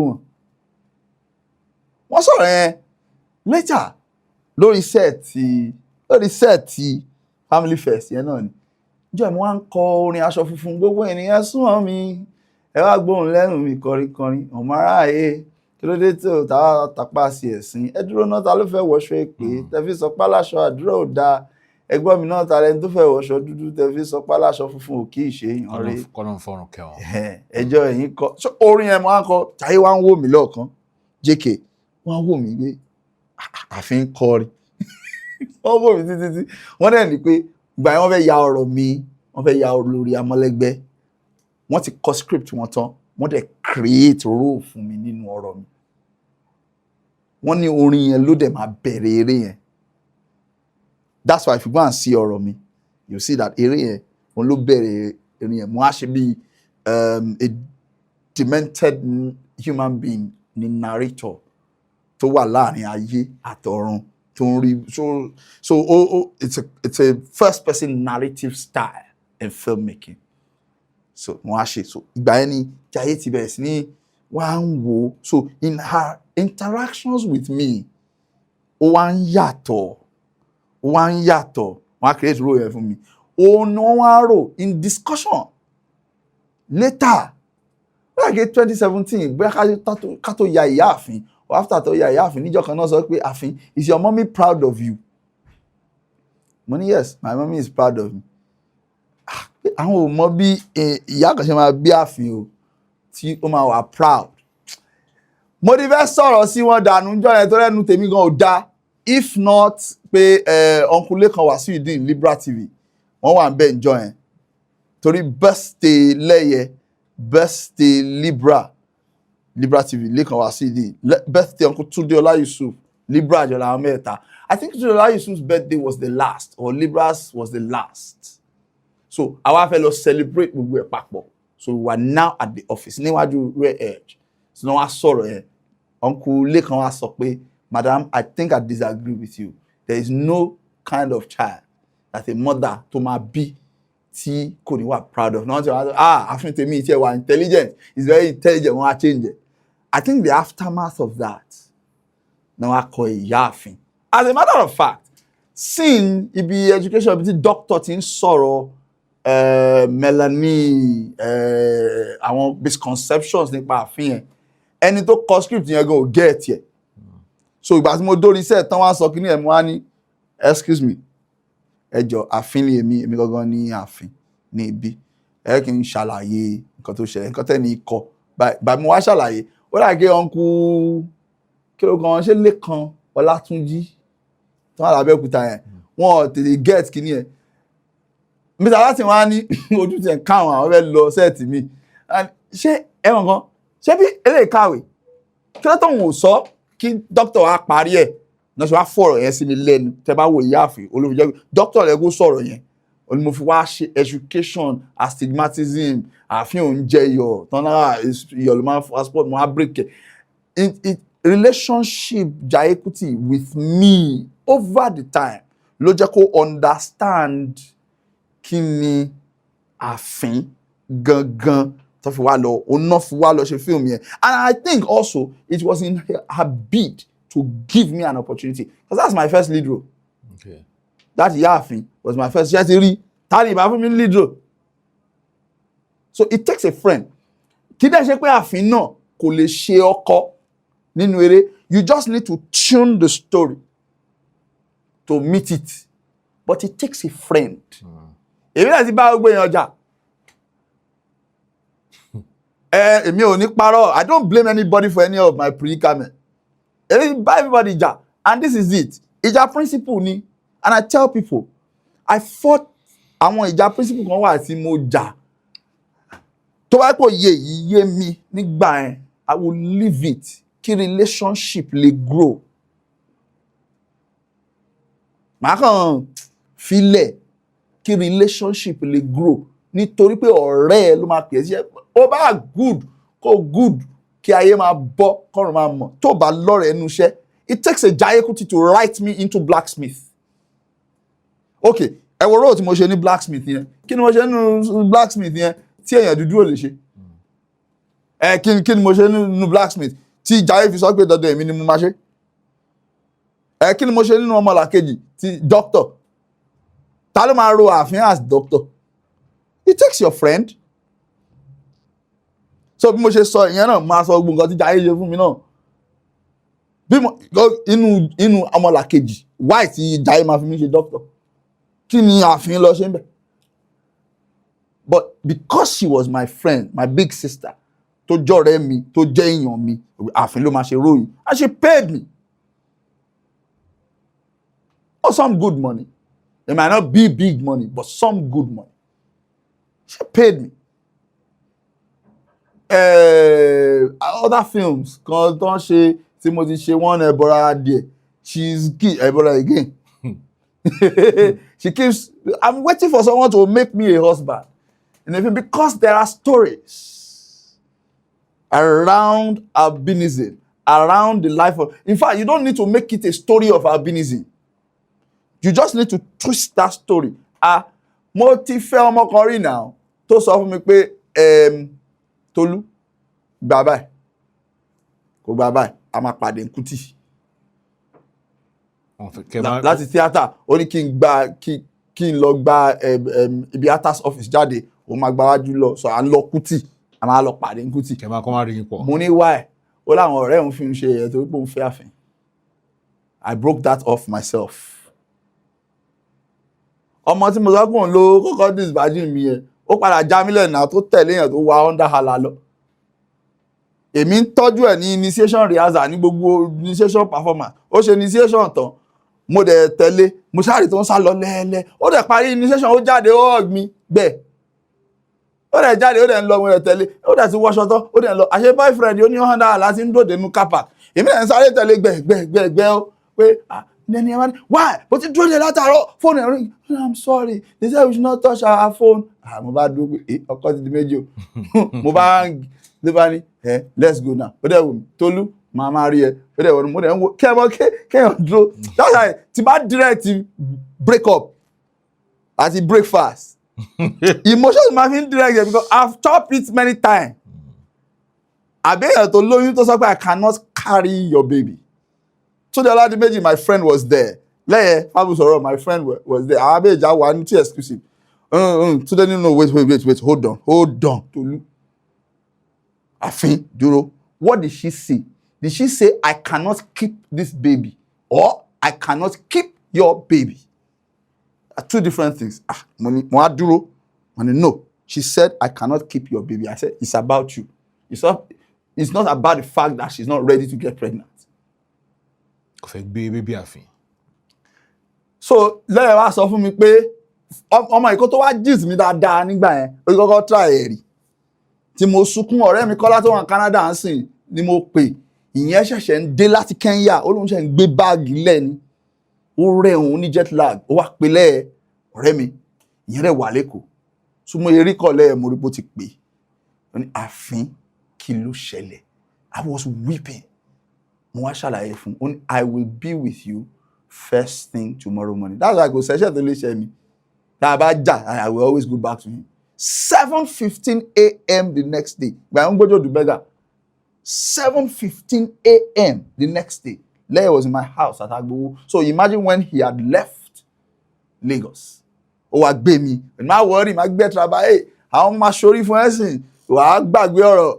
Ìgbà yẹn èmi òun ní Stevens and one other banker friend àwa lọ sí gentleman's quarters GQ lounge ìgbà yẹn ló wà lórí Awólọ́wọ̀ kó tó lọ sísàlẹ̀ àṣé máa tẹ́ lálẹ́ ẹjọ́ ẹ̀ a sọ̀rọ̀ látàlẹ́ tí wọ́n bí ọwọ́ déré bíi 3 lẹ́yìn sọ pé mo promise kò dẹ̀ kí láìkí máa dárúkọ sínú àwọn kan báyìí pé ó wá ní mo sọ pé máa ṣọmọ fún ẹ bá sì pé ọmọ òun wá o àbí mo ti lé experience nìyẹn wọ́n bá pẹ́ ọmọ wa wọ́n bá bá sọ̀rọ̀ ọmọ gbà ó ṣe gbogbo ẹ̀ ó ló máa mú sìgá ó ra pálí sìgá fún un and everything wọ́n wá ní okay Mr. Afin o ẹ gba kíìsì ẹ̀ náà ẹ mú ọmọ lọ lọ́wọ́ ní excuse me o ọmọ orí títí o excuse me ẹjọ́ ẹ má bínú ẹjọ́ ta ni má worry Mr. Afin máa ṣe dáadáa ní àní ta ni ta lẹni kó ṣé kì í ṣàwọn ní Àfin náà ni irọ́ ẹjọ́ ẹ má bínú mi ò ṣe o wọ́n ní ṣó ń ṣe ní stop no Àfin Ọlọ́run má jẹ́. That morning got angry give me my cigarette give me my wa lay down yeah one lolly láàárọ̀ lẹ́yìn this is the first time that I will understand the weight of the rejection and the stigmatization you have been carrying. Olóṣó pé ṣó mọ àwọn ọmọ tó ń fẹ́ ṣá mo kàn smile people will not understand olóṣó ṣó ní choice ni kò so that you will see the weight. So it takes a friend. Èmi náà dẹ̀ rè mo wà pride mi wà annoying. So let me tell everybody now so that they will know. My pride is very, very annoying. Ọmọ kan wò mí ó ní Àfin, is your pride for me? It's so annoying. Your confidence is so annoying. Abinu, no choice. Because I had to learn early in life to stand up for myself. Ìyàwó mi gan máa ń sọ fún mi sí Anis, hello, èmi ló ń bá sọ̀rọ̀ o. Kò ṣàwọn ará ta. So what do you mean? What are you saying? What are you mean? Èmi ló ń bá sọ̀rọ̀. Sometimes I forget. In fairness to the girl, and she loved me. And she married me. And you will see my wife's picture. She's beautiful. She can marry anybody. She's not pretty, she's not fine. Because Otoni fine, Otoni pretty, Otoni okay. She's beautiful. Kì í ṣe pé kíní. Ọmọ tó ṣe dáadáa ni. Ọmọ náà ti fi Range Rover tẹ̀lé. Tó sá lọ. Then tó gbé sọ pé ojú yìí pawó ni. Tó sá lọ tí ó dúró ọ̀dọ̀ mi ló dẹ̀ bọ̀ gbà ẹ̀. You know, so it takes a friend. These are the things tójú mi ti rí. So it takes your friend. Ẹnìkan ti wò mí ní 300 level. 300 level láti máa specialize. So wá ní Jùmọ̀kẹ́ Adélù ni. A wà nínú theatre. Ó wá ní ẹjọ́ àwọn wo ló fẹ́ specialize ní directing o, and directing is the hardest. Every idiot has become a director now. I beg your pardon. Please pardon my French. Every human being, every goat, every hen just goes behind the camera and says that they are directing. Do they even understand the 5 fundamentals of directing? Do they understand movement? Do they understand reading? Do they understand picturization? Do they understand composition? Do they understand pantomimic dramatization? 5 fundamentals of directing. Do they understand it? Everybody just moves, everybody just comes, everybody just says they're directing. Do they understand planes and levels? Do they understand? They don't. They're just directing. I don't understand. So directing, so there was something I call directing. Èmi àgbọ̀n, àgbé iná pamọ́. Dr. Tunde Awosami, akọ orí ẹ, ó máa mì, ní brain ẹ máa shake, á fẹ́ yọ kúrò ní socket. So wọ́n sọ pé àwọn ló fẹ́ ṣe directing because everybody was interested in who would be the directors in our class. So I said I was going to do directing. Mo dẹ̀ down nínú theatre lọ́jọ́ náà pé máa ṣe directing. Jùmọ̀kẹ́ dẹ̀ sọ, Àfin náà fẹ́ ṣe directing. Ojú tó fẹ́ fi ṣe dà. And I smiled. And I said, let us begin and we shall see. Fẹ́mi Àjàyí ọ̀rẹ́ mi, ó dẹ̀ wá bá mi. I like that. Èmi, Fẹ́mi àti Ṣẹ́gun Ọdẹ́jìmí la padà specialize in directing àwọn mẹ́ta. Àwọn yòókù já because Dr. Awosami máa já ẹ. Ó máa fi poem wèrè kan báyìí kọ́kọ́ já ẹ. Àwọn test tó bá fi já ẹ dànù. Tó bá gbọ́n, ó máa fi já ẹ. Nígbà tí a dé 400 level náà, my final year project was Idemili, Ahmed Jeriman's Idemili. I did the play. I set the record with that play. One frustrated with all those things, they put it in the afternoon. Final year directing play, tó yẹ kó wà lálẹ́, kí knowledge everything. Wọ́n fi sọ́sàn, mo bẹ̀rẹ̀.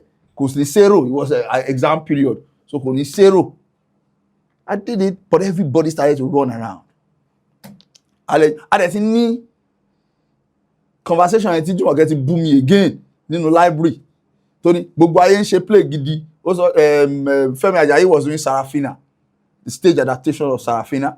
Ṣẹ́gun Ọlẹ́jìmí was doing the Star Spangled Banner, right? So ó ní èmi ṣe ìdẹ́mlí irú eré wo nìyẹn? Ó lóun máa ra ticket, ó máa wo eré wa pé tí eré mi bá dáa ó máa bọ̀ mí lọ. Okay, no worry. So ìdẹ́mlí ló kọ́kọ́ bẹ̀rẹ̀. Alẹ́ ẹjọ́ yẹn wọ́n ṣe Star Spangled Banner. Disaster díẹ̀díẹ̀ wà ń bẹ̀ tó rọrẹ́ mi Ṣẹ́gun, ṣùgbọ́n gbogbo ara mọ̀ pé lọ́dún náà disaster díẹ̀díẹ̀ wà ń bẹ̀. Ní ìjọ́ kejì a ṣe Sarafina, good play, but ó earn ní nickname Sara Failure. Ẹ̀mọ̀ bá àwọn theatre wọn burú, so tí nǹkan bá ti wọ́n máa so everybody was saying Sara Failure.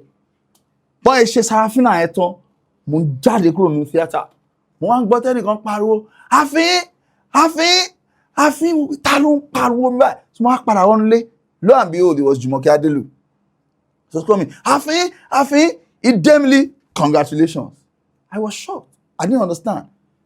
At that time mo wá rántí nǹkan tó sọ ní library, if your play I will come and mo wá rẹ́rìn mo wá lọ. But Tolu Fagbure said it there. Àwọn director tó wà ń gbòòrò ń sìn opportunity ni o. Okay, one question. Very time. Just one more question. Oh, yeah.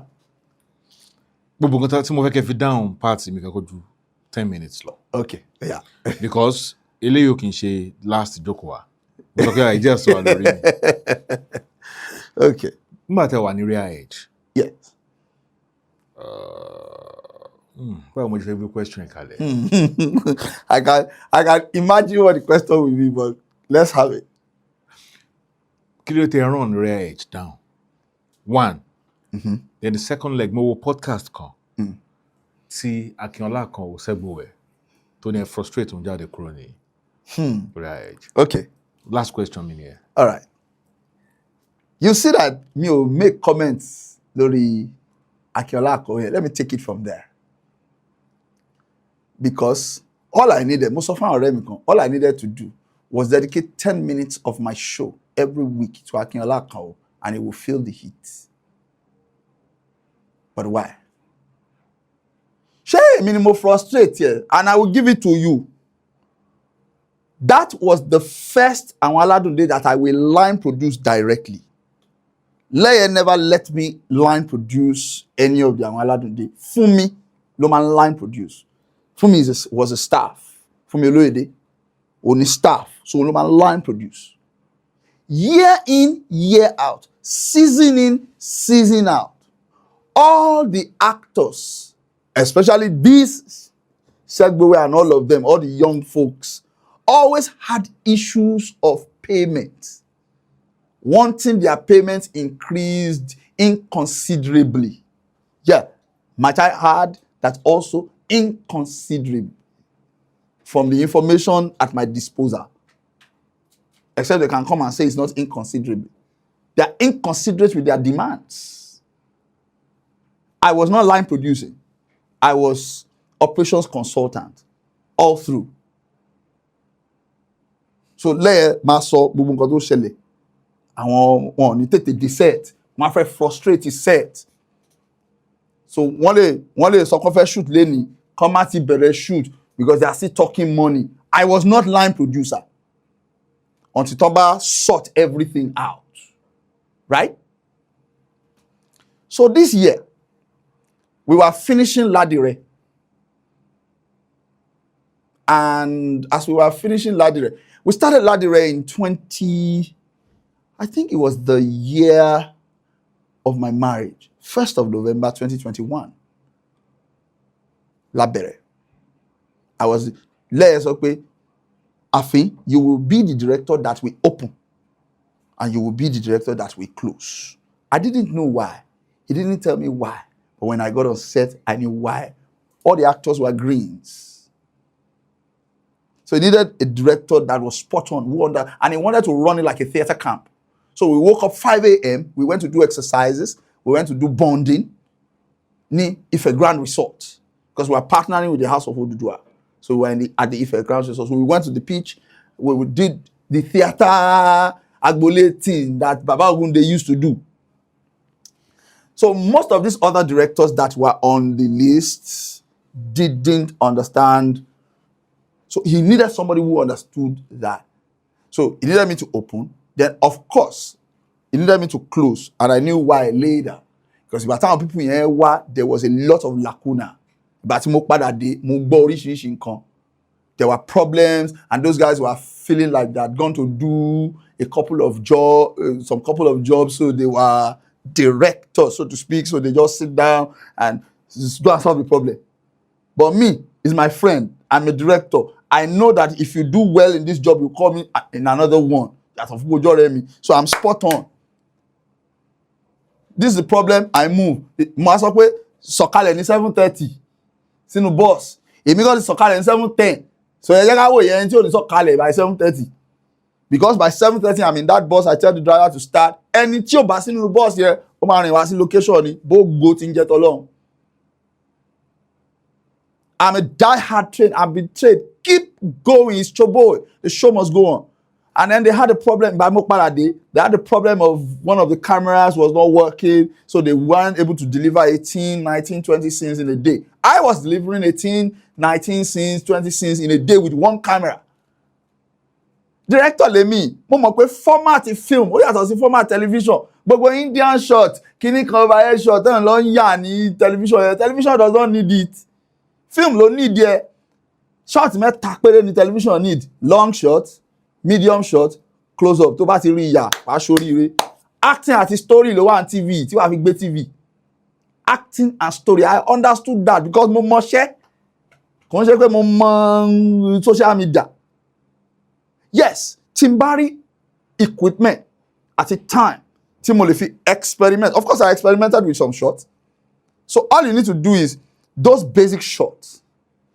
Tilt it a bit, turn it around a bit. Creativity, almost talent, mo mọṣẹ́, mo kọ́, ó yé mi, mo mọ theory, mo practice it. So I was delivering with one camera. So Leia came on set and asked Mike Adejonwo, Adefimisola Adejonwo, beg your pardon, and asked him, Mike, la mọ̀ sí. Ṣé and deliver ní ìsìn ààrẹ deliver and ṣe 18 sin 19 sin okay. Ṣé gbogbo problems tí àwọn director yẹn sọ pé wà ṣó ti disappear? Ó ní kò ti disappear bó ṣe wà ń bẹ̀. Ó ní so why tí director ilé ṣe wá ń deliver? Táwọn yẹn ò deliver. Ó ní you know that hello director tó mọṣẹ́ ló dé. Mo wò yẹn náà jọ yẹn o. Pé so mo mọ̀ pé mo mọṣẹ́ lọ fi director mi sórí bọ̀rọ̀ kìíní. Mo ti sọ fún nípa àwọn kankan wà tó pé opportunity ní fún mi láti sọ. Yẹn lẹ́yọ̀ rẹ̀ yẹn. Yes please. Mo rò sọ́kàn mi sọ fún. Mo ní so mọ̀ pé mo mọṣẹ́ ló fi director mi sórí bọ̀rọ̀ kìíní. Owó tí actually mọ̀ pé mo mọṣẹ́. But anyway, that's not the situation. Like I told you, he's been my friend and he's been there for me. I have told you the things he has done for me. But that's how I felt. Ẹ jọ wà ní school ni àbí? Yeah, mo bá ní school. Okay. I was in 100 level when he was in 400 level. So I was going to 200 level when he was leaving. Okay. Right. So, but we were not close then. We were close after he graduated, and I think I started my master's and all that. Now, so it was at that point, bóyá run off kini yẹn, mo kọ̀ rí tó wá bá mi pé, Afi, how would you like to line produce the new season of Àwọn Aládùndé? Oh, and I said, Oni, and he told me why. He said, Mike said he doesn't have time at that time. So reason. So, tí kì bá ṣe pé Mike sọ pé òun ò ní time at that time. Ìyẹn Adefimisola Adejonwo, òun ní kì bá line producer. I was not the first choice. But because he said that Mike did not have time, would you like to? No problem. Ajo wa náà ni. And he said, okay. And I started. So, this was in January 2022. And we were going to start Àwọn Aládùndé in June, July. May, June, July. So I started. We started writing scripts. Àtikọ Ṣẹ́gbówẹ̀, yẹn Akíọ́lá kọ the character. Àtikọ sí be 40 something episodes. We are going to shoot 60 something episodes, 60 episodes. I think we eventually shot 62. At a course, be 40 episodes, 30 episodes. So at our junior, so all gbogbo wọn ti rí pé àti kan síbẹ̀. Èmi kọ́ ni mò ń sanwó. I don't have, in fact, on this job, I don't have direct. In fact, I don't decide how much you get paid. I don't decide how you get paid. There was an accountant. Layer decides what you get paid. Layer handles negotiations. The accountant handles payment. I don't have anything to do with your payment. What I have anything to do with, run the set. I was running the show, running actors and all that. So we were going to start. And the problem began again as usual. It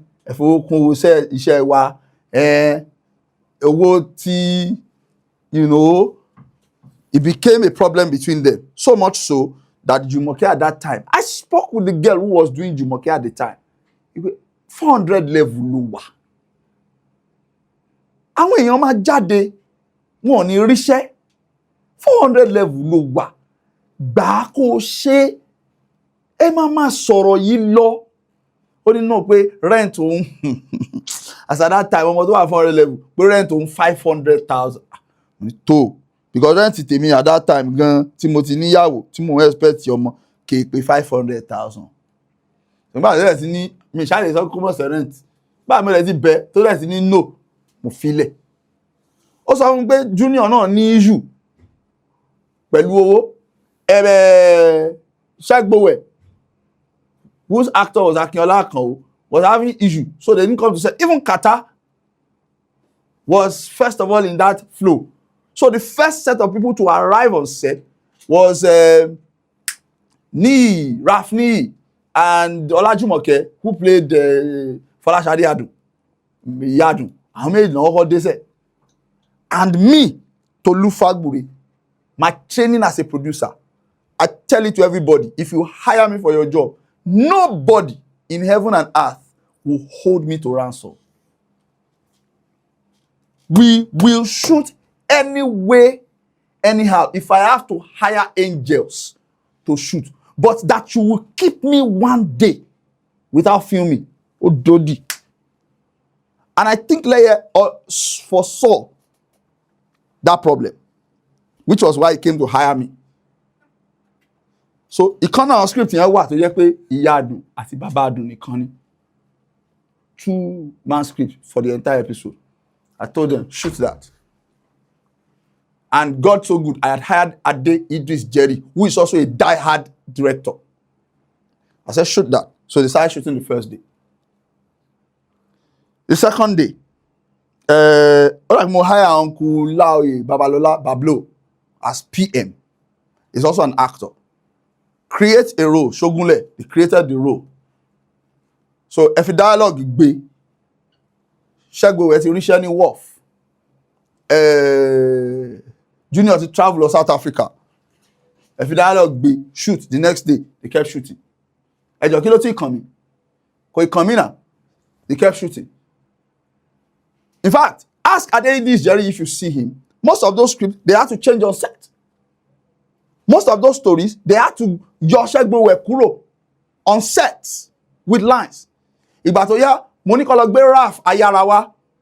Raf Ayarawa ó yẹ kó ti dé, ó ní àfin tó wà lórí Ovion, tó wà lórí set yẹn. Mo ní ẹ gbé Ayarawa. So by the third day, or like third or fourth day, Raf Ayarawa ti dé. So gbogbo lines Fagbure pátá ẹ gbé fún Ovion. But pé èmi Tolu Fagbure máa produce iṣẹ́, mi ò ní shoot. I will be line producer. I will be waiting for an actor to shoot. God forbid bad thing. Why am I trained? Now, by the third day, Ati make a move. Láti hire another Jumoke because that girl said she was not going to do. So ko waset. So Leia greenlit that the EP greenlit hire another Jumoke. And when you suggest. lẹ́ẹ̀gan fúnra ẹ̀ ló mú ẹni náà. I don't know the girl from Adam. The girl so happened to want to have come to do extra before. Ó ní òun gan nínú bí mo ṣe ń bá sọ̀rọ̀ ó ní ìgbà tí àsìkò tó ló dá ìpọ́lọ̀ ń gbé òun wá. You know, so she got, by the 4th day, we had another Jumoke on set.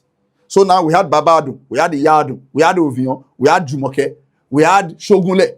Mo dẹ̀ tún ti create new character tí Karamot Adeboye wá play. Mo gbàgbé orúkọ character náà ń sìn. Character yẹ pé if you saw the last episode, girl yẹn tó ń sọ Yorùbá nìkan tí ò ní sọ English. So now we had Babadu, Iyadu, Ovion, we had Jumoke, we had Shogunle, we had that character that I said pé Yorùbá nìkan ló ń sọ. So we had 6 characters on set. So we were weaving the stories each morning. Jerry Adeji just will come and restructure the story. So we first did a story conference to restructure, to remove them, because they didn't come to set. Ìgbà tó yá, EP pè mí lẹ́yìn pè mí pé Kata is coming back.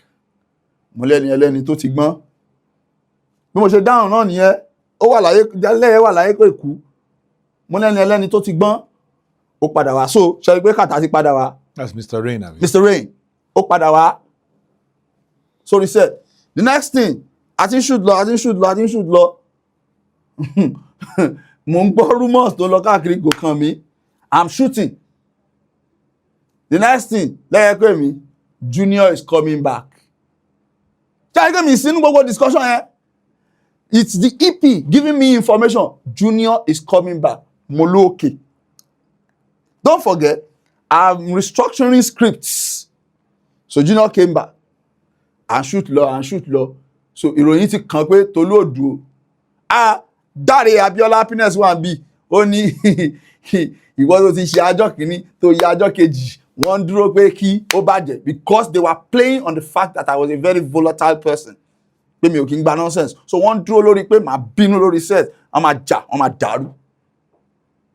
So 2 considerations they can bínú lórí set because eventually ìbáṣẹ́gun ẹ̀ wá sórí set lẹ́yìn náà ló pè mí. The executive producer pé Fagbure is coming back.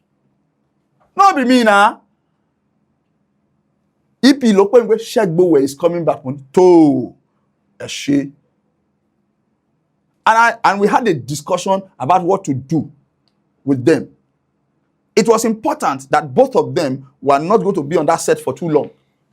And then don't forget that we have been restructuring story.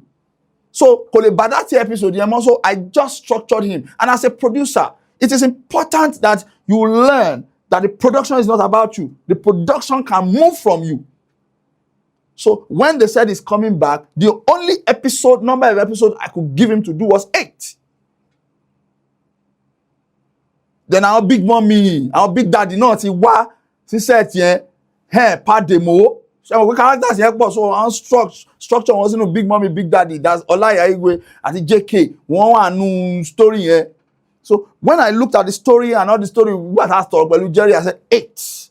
Because it was important to also let him know, as a producer, that this show can run without you. You are not the show. Yes, you have carried the show over the time. People have enjoyed you on the show. But if you become recalcitrant, the show can move on without you. So I moved the show on without you. Okay, Olo was set. So we must crash the set because we was set. Bẹ́ẹ̀ pè mí lẹ́nu ìsìn tí mo ní mo ti ń bọ̀, tí mo dé bíbà, tí mo ní mi ò ṣe mọ́ because fún mi ní this, fún mi ní that, tí mo lọ. You will not shoot again. Today, you will shoot now. You will find a guest, especially if you had rented these cameras. In fact, if you have not rented it, you must put the cost in your overhead because you must cost it. That's how to produce. Some of you say, producer, no. Tebasi lower as you produce. It doesn't make you a producer. You must cost it in your overhead, even if you are the owner.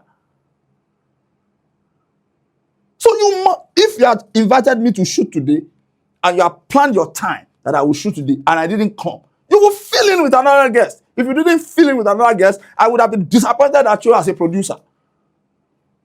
So I kept shooting. I have a mandate to produce 60 episodes in 30 days. Am I going to allow one? I don't want to use unprintable words because it's annoying.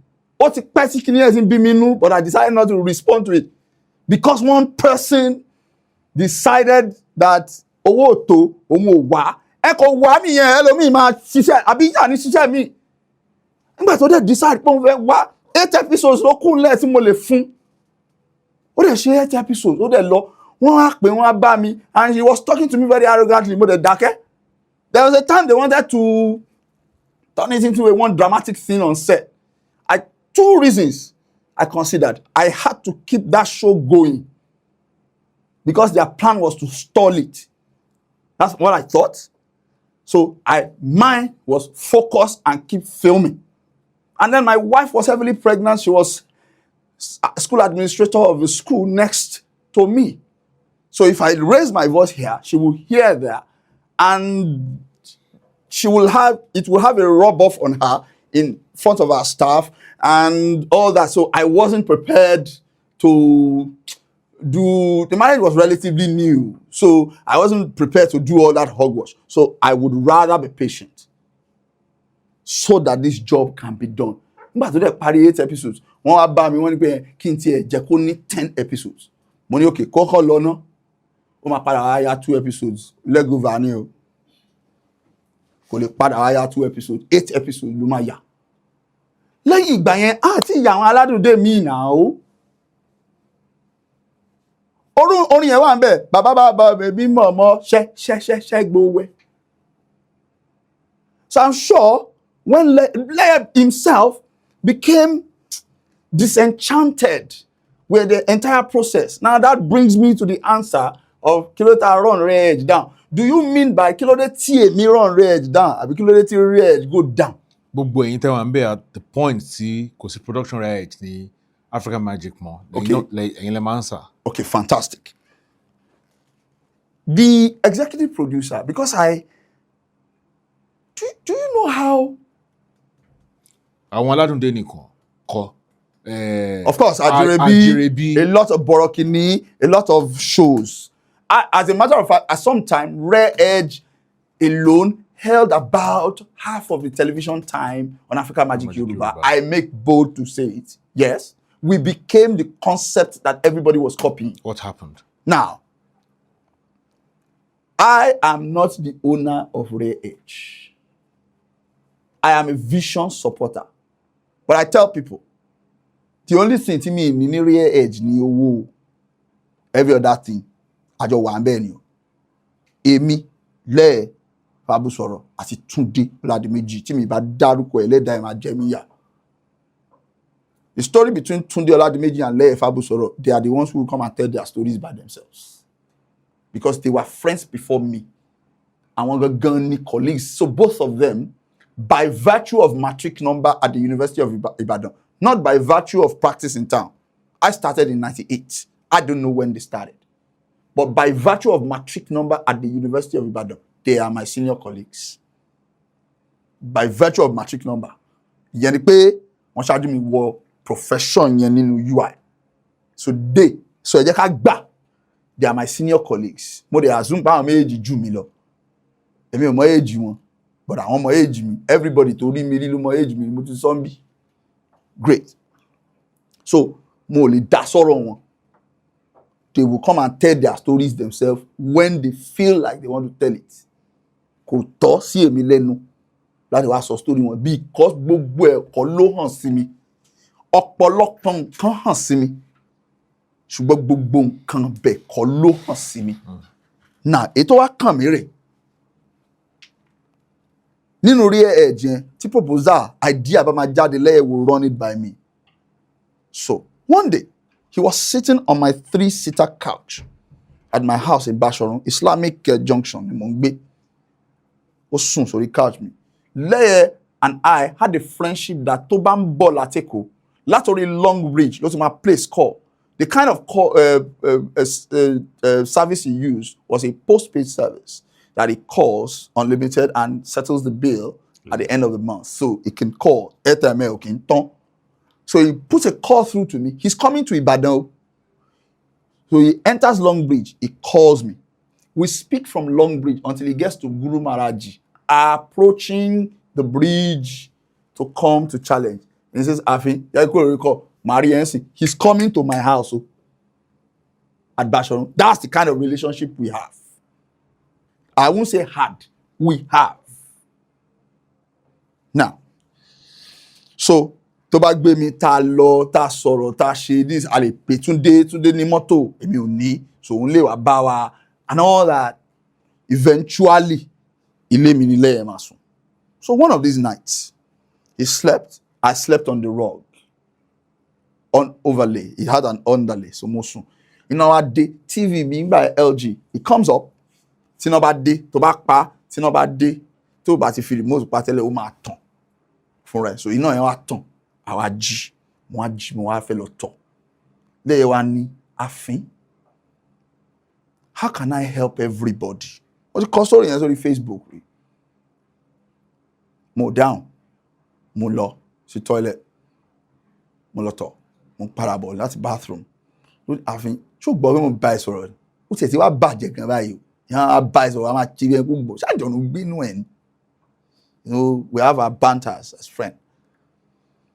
More down, when you give me till evening, I'll answer you. Me dalone, lay down, mo sùn padà. Àárọ̀ ọjọ́ kejì, àwẹ̀, àṣe, àbọ́ta. I didn't answer him until evening, but all through the day, mo ṣe ń rò. We were on our way to see Sheunjana, heading towards the ring road. We were on 110. Láàrin Alẹ́ṣinlọ́yẹ́, sí roundabout to lọ sọ́nà ring road. So we were approaching that road. By Gbẹ́nọ́nà Let us start a YouTube channel. Let us start online TV. Let's start online radio. Let us start an academy. Let us start a blog. Because I need blog. Bye. Only but academy only in mind. But online TV, online radio, YouTube, let's shoot films. Why? Money, the more things we do, the more people we can help. Only, alori Sheunjana, akpada wa discuss it. Only film to so Jekon Love find out he was in close cordial relationship with the channel manager at African Magic at that time. So sound, kini film. So I wouldn't want to throw figures here now because of professional flow. Otherwise, I might really. So vanity price, vanity costing, costing film. That's the truth. Otherwise, nobody will make money. So he came back to say that the person, China manager said, but in Yoruba film, the shoot it to ti XYZ amount lamara. Bó ti dá tán o, àwọn ní ràjú bẹ́ẹ̀ lọ. So báwo la máa ṣe àní jèrè. Mo á sọ pé a dẹ̀ ní ìmọ̀lára pé wọ́n rí pé bẹ̀rẹ̀ original productions in Yoruba. So mo dẹ̀ sọ fún gbà yẹn, if we don't play in film, in the circle of film now, àwọn tó ń ṣe film yẹn rádaràda náà máa pè. Television drama la wá ń ṣe, kò ń ṣe film. So only be corporate Chebanshi. Your specialty is TV. When they want to do TV, they call you. Your specialty is film. When they want to, so let's get into film before that time comes. So we decided that we will be doing the film at exactly the XYZ amount. 10 years of Komara. So that we are just playing in the waters. We are not playing for profit now. We are playing for corporate relevance for the bigger jobs. When commissioning comes. So, jẹ́ ká bá àwọn tí wọ́n ti ń ṣe sọ̀rọ̀ ká lè understand bó ṣe ń ṣe àdẹ̀ Bátúndé sọ̀rọ̀ Túndé náà sọ ó ní ká bá sọ̀rọ̀ àwa sọ pé ká lọ rí Uncle Túndé Ọlá Yusuf. That's the closest person we could see. Uncle Túndé Ọlá Yusuf ló wá sọ pé ká tún wá ṣe online TV channel. Èmi ní online TV. Uncle Túndé Ọlá Yusuf ló ní ká ṣe ní YouTube channel. You can pay YouTube channel any Rare Edge TV. Money ó máa wà too direct. Uncle Tola Yusuf ní pé so that èèyàn kan ò ní dìde lọ́jọ́ iwájú kó sọ pé TV name òun nìyẹn. Màá ní àti gbọ́.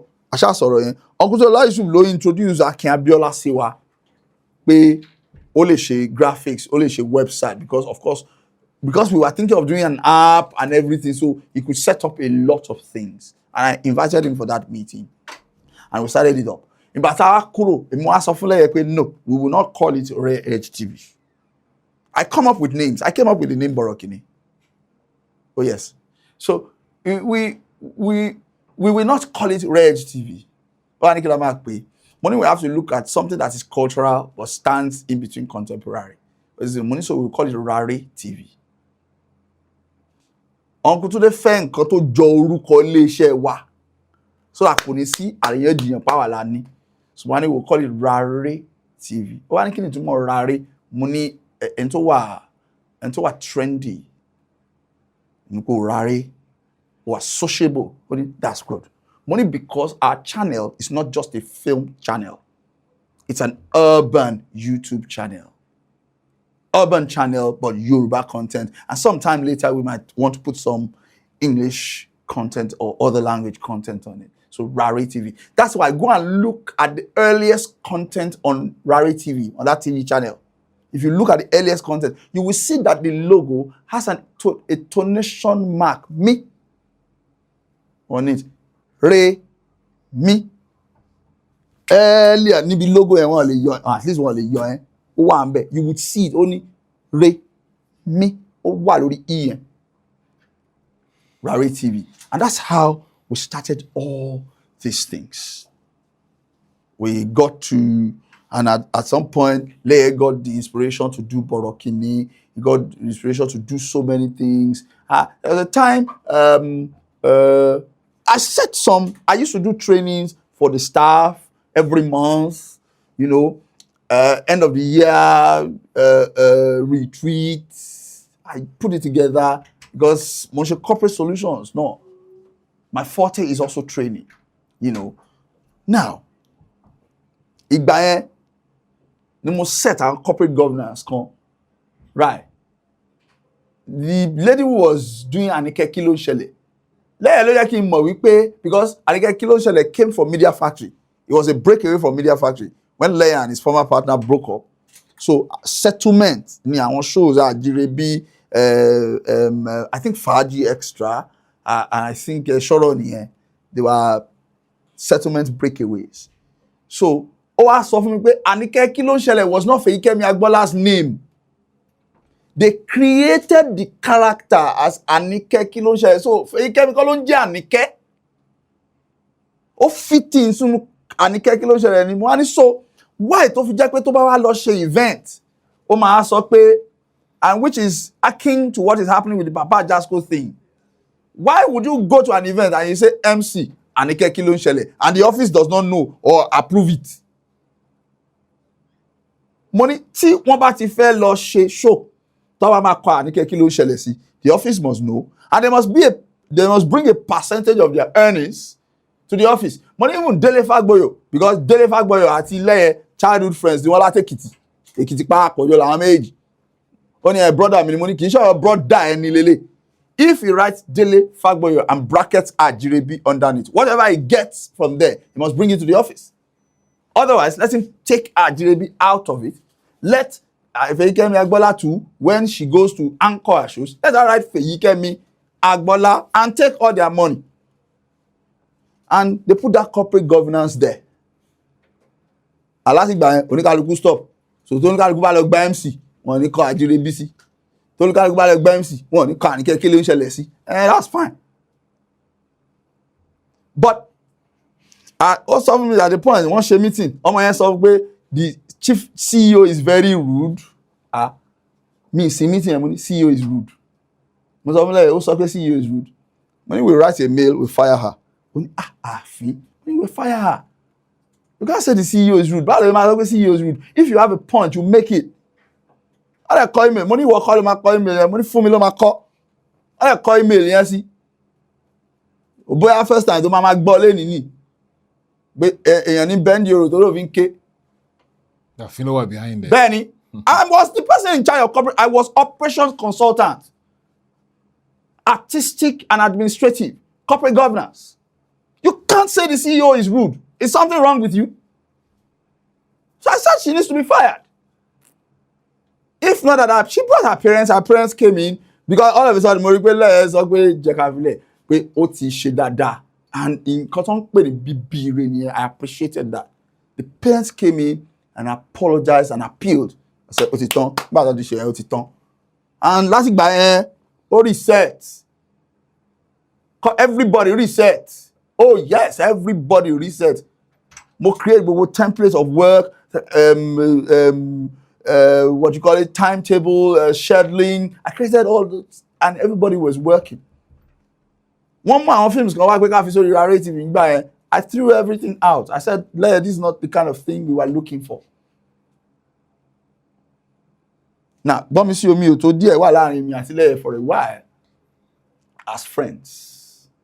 Or relate more age, or relate more friendship. So I stepped back from a while from managing the channels. I discovered that our films tomorrow so me fair. Specifically, our films to Walata or Bogumbe.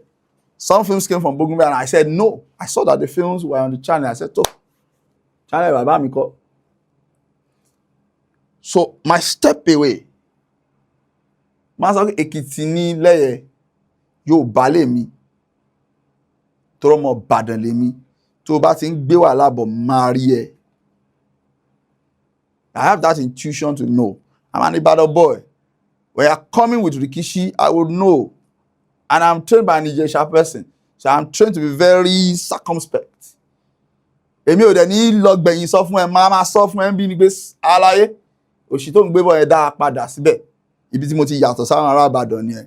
Àwọn máa dodge. But èmi máa rí ẹ. Inú Ìbàdàn máa fi rí ẹ. But ẹnu Ìjẹ̀ṣà máa fi sọ̀rọ̀. Bóyá ń bọ̀ ẹ dá padà, máa wùlẹ̀ débí. So one day, but my pullback, a lot of people came in, and the CEO was having an affair with so many people. So a lot of rumors, a lot of things, and yet one make the African magic. They had a wrong notion of how much was coming in. Sometimes I could see the books. I'm not saying that the EP was a saint, no, but I can see the books sometimes. I can see that, and this is how I see the books. Any proposal, any report, any email, sometimes I'm going to call emails, I'm going to respond, I think back, reply. So I type, what you call, send here. Laptop pay. Only kilo few, buy, send here. I might say I felt defend. You just don't saw backlines.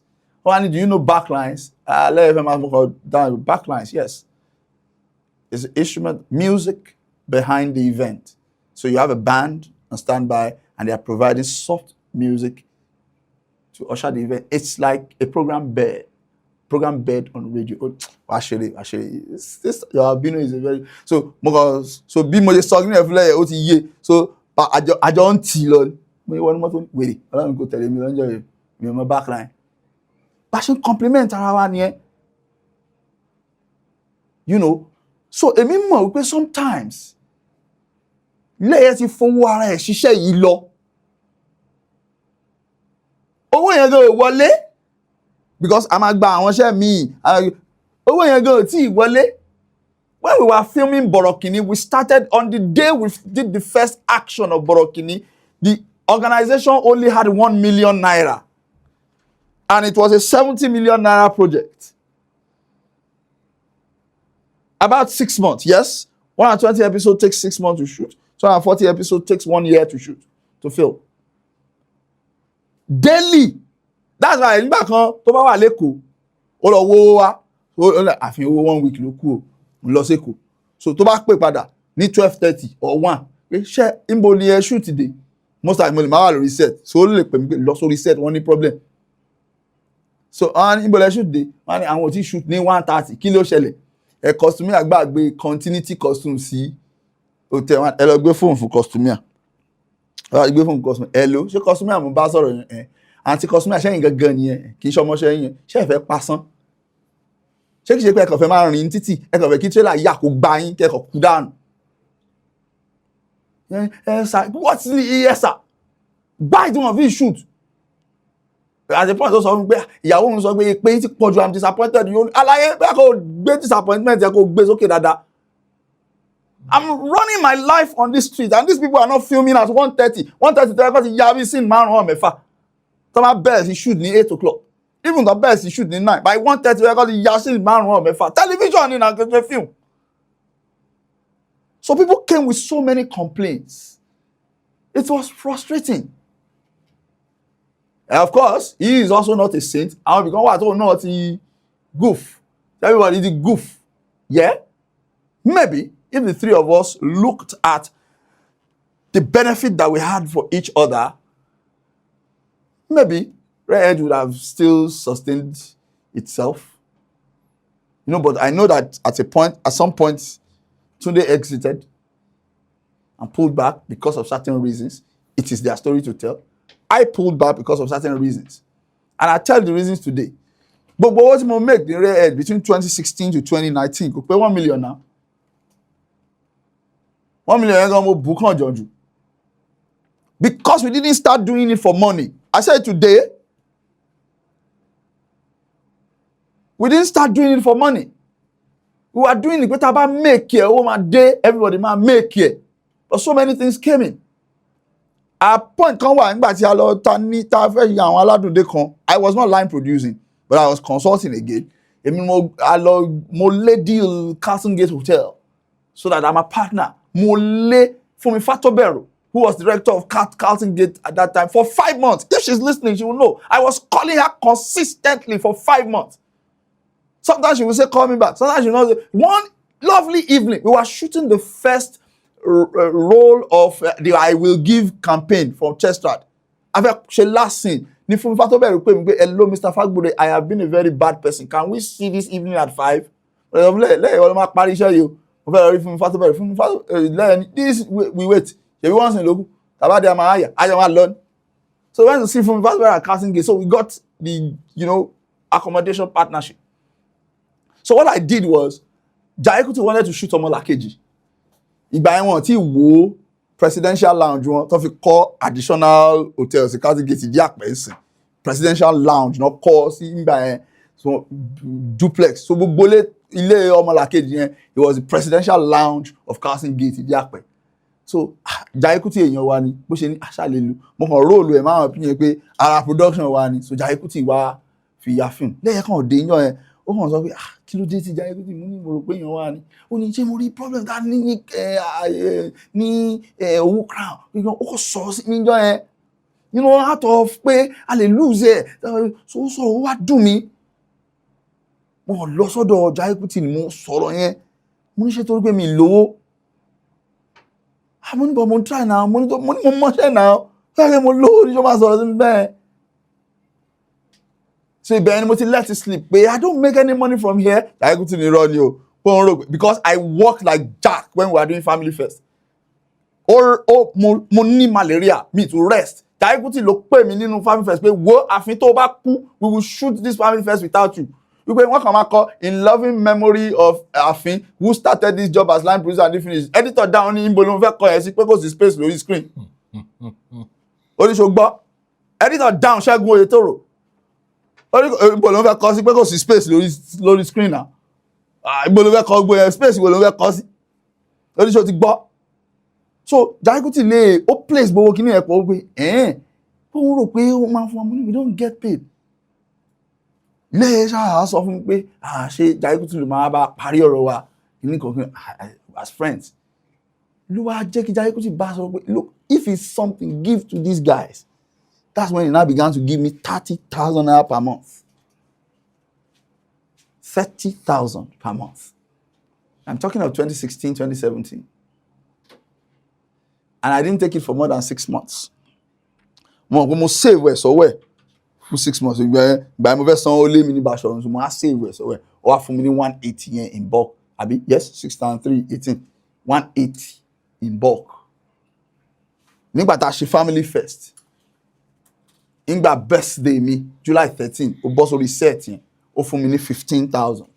pé mo bí náà ni mo ní kò sówó ràn lọ́wọ́ ọmọ boy àbí ṣe birthday ó fún mi 15,000 ìgbà tá a parí family first mo ní kò sówó ó fún mi 15,000. These are not payments.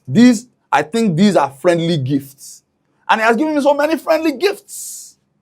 Even ká tó bẹ̀rẹ̀ rare edge. There are many times where mo máa ń ṣe show níbàdàn by Lifelines. Mo ń pè ní on stage with Tolu Fagbure. Lifelines, I did it for 5 years every month. Mo bẹ̀rẹ̀ ní Spider Cafe, Uncle Muyiwa Ige. Last Sunday of every month, music and art show. So, ìgbà tó yá mo need sound. So, ìgbà mo bẹ̀rẹ̀ sí lo bigger sound. So, I think it was 20,000 every month. So, Leye will come and many times ó ti rún owó sí mi lábẹ́ alọ spices alọ mu tí akọ̀ sáré fún pé other estimate bá fún ẹ àwọn afi gbogbo ẹ̀ mu títàn. So he's done very well. Ó fún mi ní 100,000 fún owó lérí, yeah. But owó tí mo pa nídìí iṣẹ́ rare edge pé okay gangan o à ń ṣiṣẹ́ kó wá 500k náà. But we were doing it. So báwo lèèyàn ṣe níwádìí enchanted báyìí? So you will pull back. At some point, you will look at yourself. If I look at it, if I put those 3 years, look, please, nobody should get me wrong. This guy has been a good friend to me. Ẹ ṣáà gbé mo yẹn sọ mo sọ àwọn kan ló ń ṣe. Mo sọ ọjọ́ tó ti kúrò lẹ́kọ̀ọ́ tó ti wá bá mi nílé tí wọ́n jilt me. I said all those things, but one must also put this thing into consideration in case, because the way àwọn kan sọ nígboro náà pé àfin ló ràn rẹ̀ down. Like some people will also say, àfi ló yọ Ṣàgbéwò ẹ̀ kúrò ní kíní for now I came to say the story. Ṣé nígbà tó bá sọ pé shoot mọ́ mi ní shoot mọ́. So when people who are the brains behind what you do, ṣẹ́rí ẹ yẹ sòótọ́ fún yín o, èèyàn kan máa lọ́pọlọ, èèyàn kan máa lówó ni o lè ní méjì papọ̀ o. Bẹ́ẹ̀ ni èèyàn kan máa mọṣẹ́, èèyàn kan máa mọ̀yàn, èèyàn kan máa lówó. Bọ́ọ̀rọ̀ yẹn ṣe rí nìyẹn tó bá rò pé wọ́n ló máa ní gbogbo ẹ̀, you will not make it in life. Mo ti sọ lórí iṣẹ́ òbí rí, mo léèyàn kì í ṣiṣẹ́ lówó. Èèyàn ò lè ṣiṣẹ́ lówó láyé, kò síṣẹ́ tó lè ṣe lówó, wọ́n máa já ẹ sówó ni. Wàá máa ṣiṣẹ́ yẹn débi kan, èèyàn kan máa wá rí ẹ pé ọmọ ẹ̀ ò gbìyànjú. Owó gidi mo sọ, kìí ṣe owó pé a fẹ́ kọ́lé sí àṣejì rẹ o.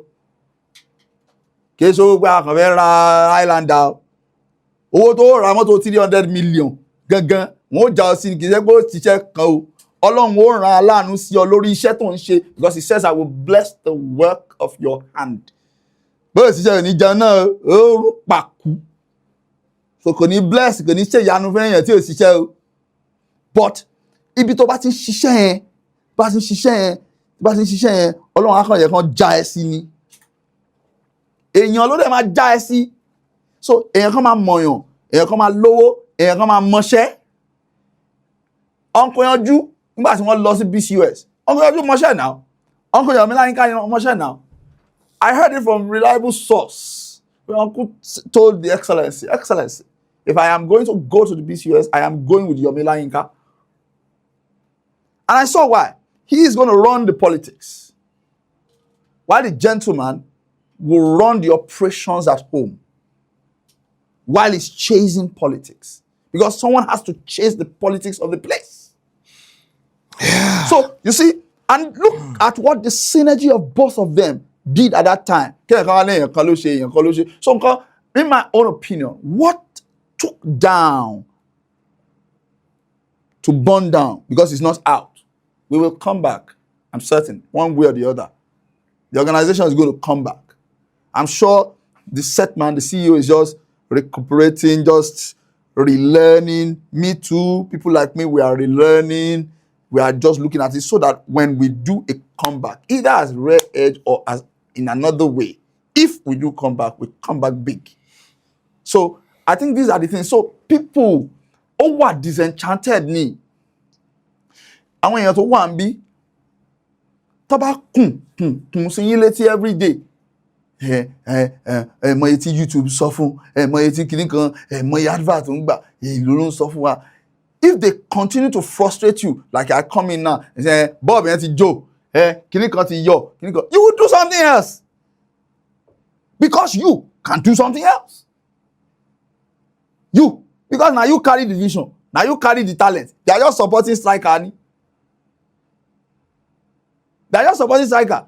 So tí wàhálà yẹn bá pọ̀ jù, débi wípé wọ́n attack èèyàn spiritually, because these are things, we've had conversations about these things. Débi pé wọ́n máa hit ẹ spiritually, tó bá ti sọ̀rọ̀, wọ́n á sọ pé ó ti bá gbogbo everybody sùn tán o, gbogbo reputation yẹn, wọ́n ti lọ sọ sí gbòòrò. Ẹni yẹn máa wò pé oh my days. And me, I have information about somebody when he says, Afin, how can I help everybody? Mr. Fagbure. Yeah. As a low time football. But I'm not going to close this show. I'm going to just step aside, or I might just step aside because I'm going to reopen it, but it's in another form. Okay. But thank you for coming. Thank you so much. I'm happy to be here. Inú mi dùn láti wá bí mo dúpẹ́ o. Dúpẹ́.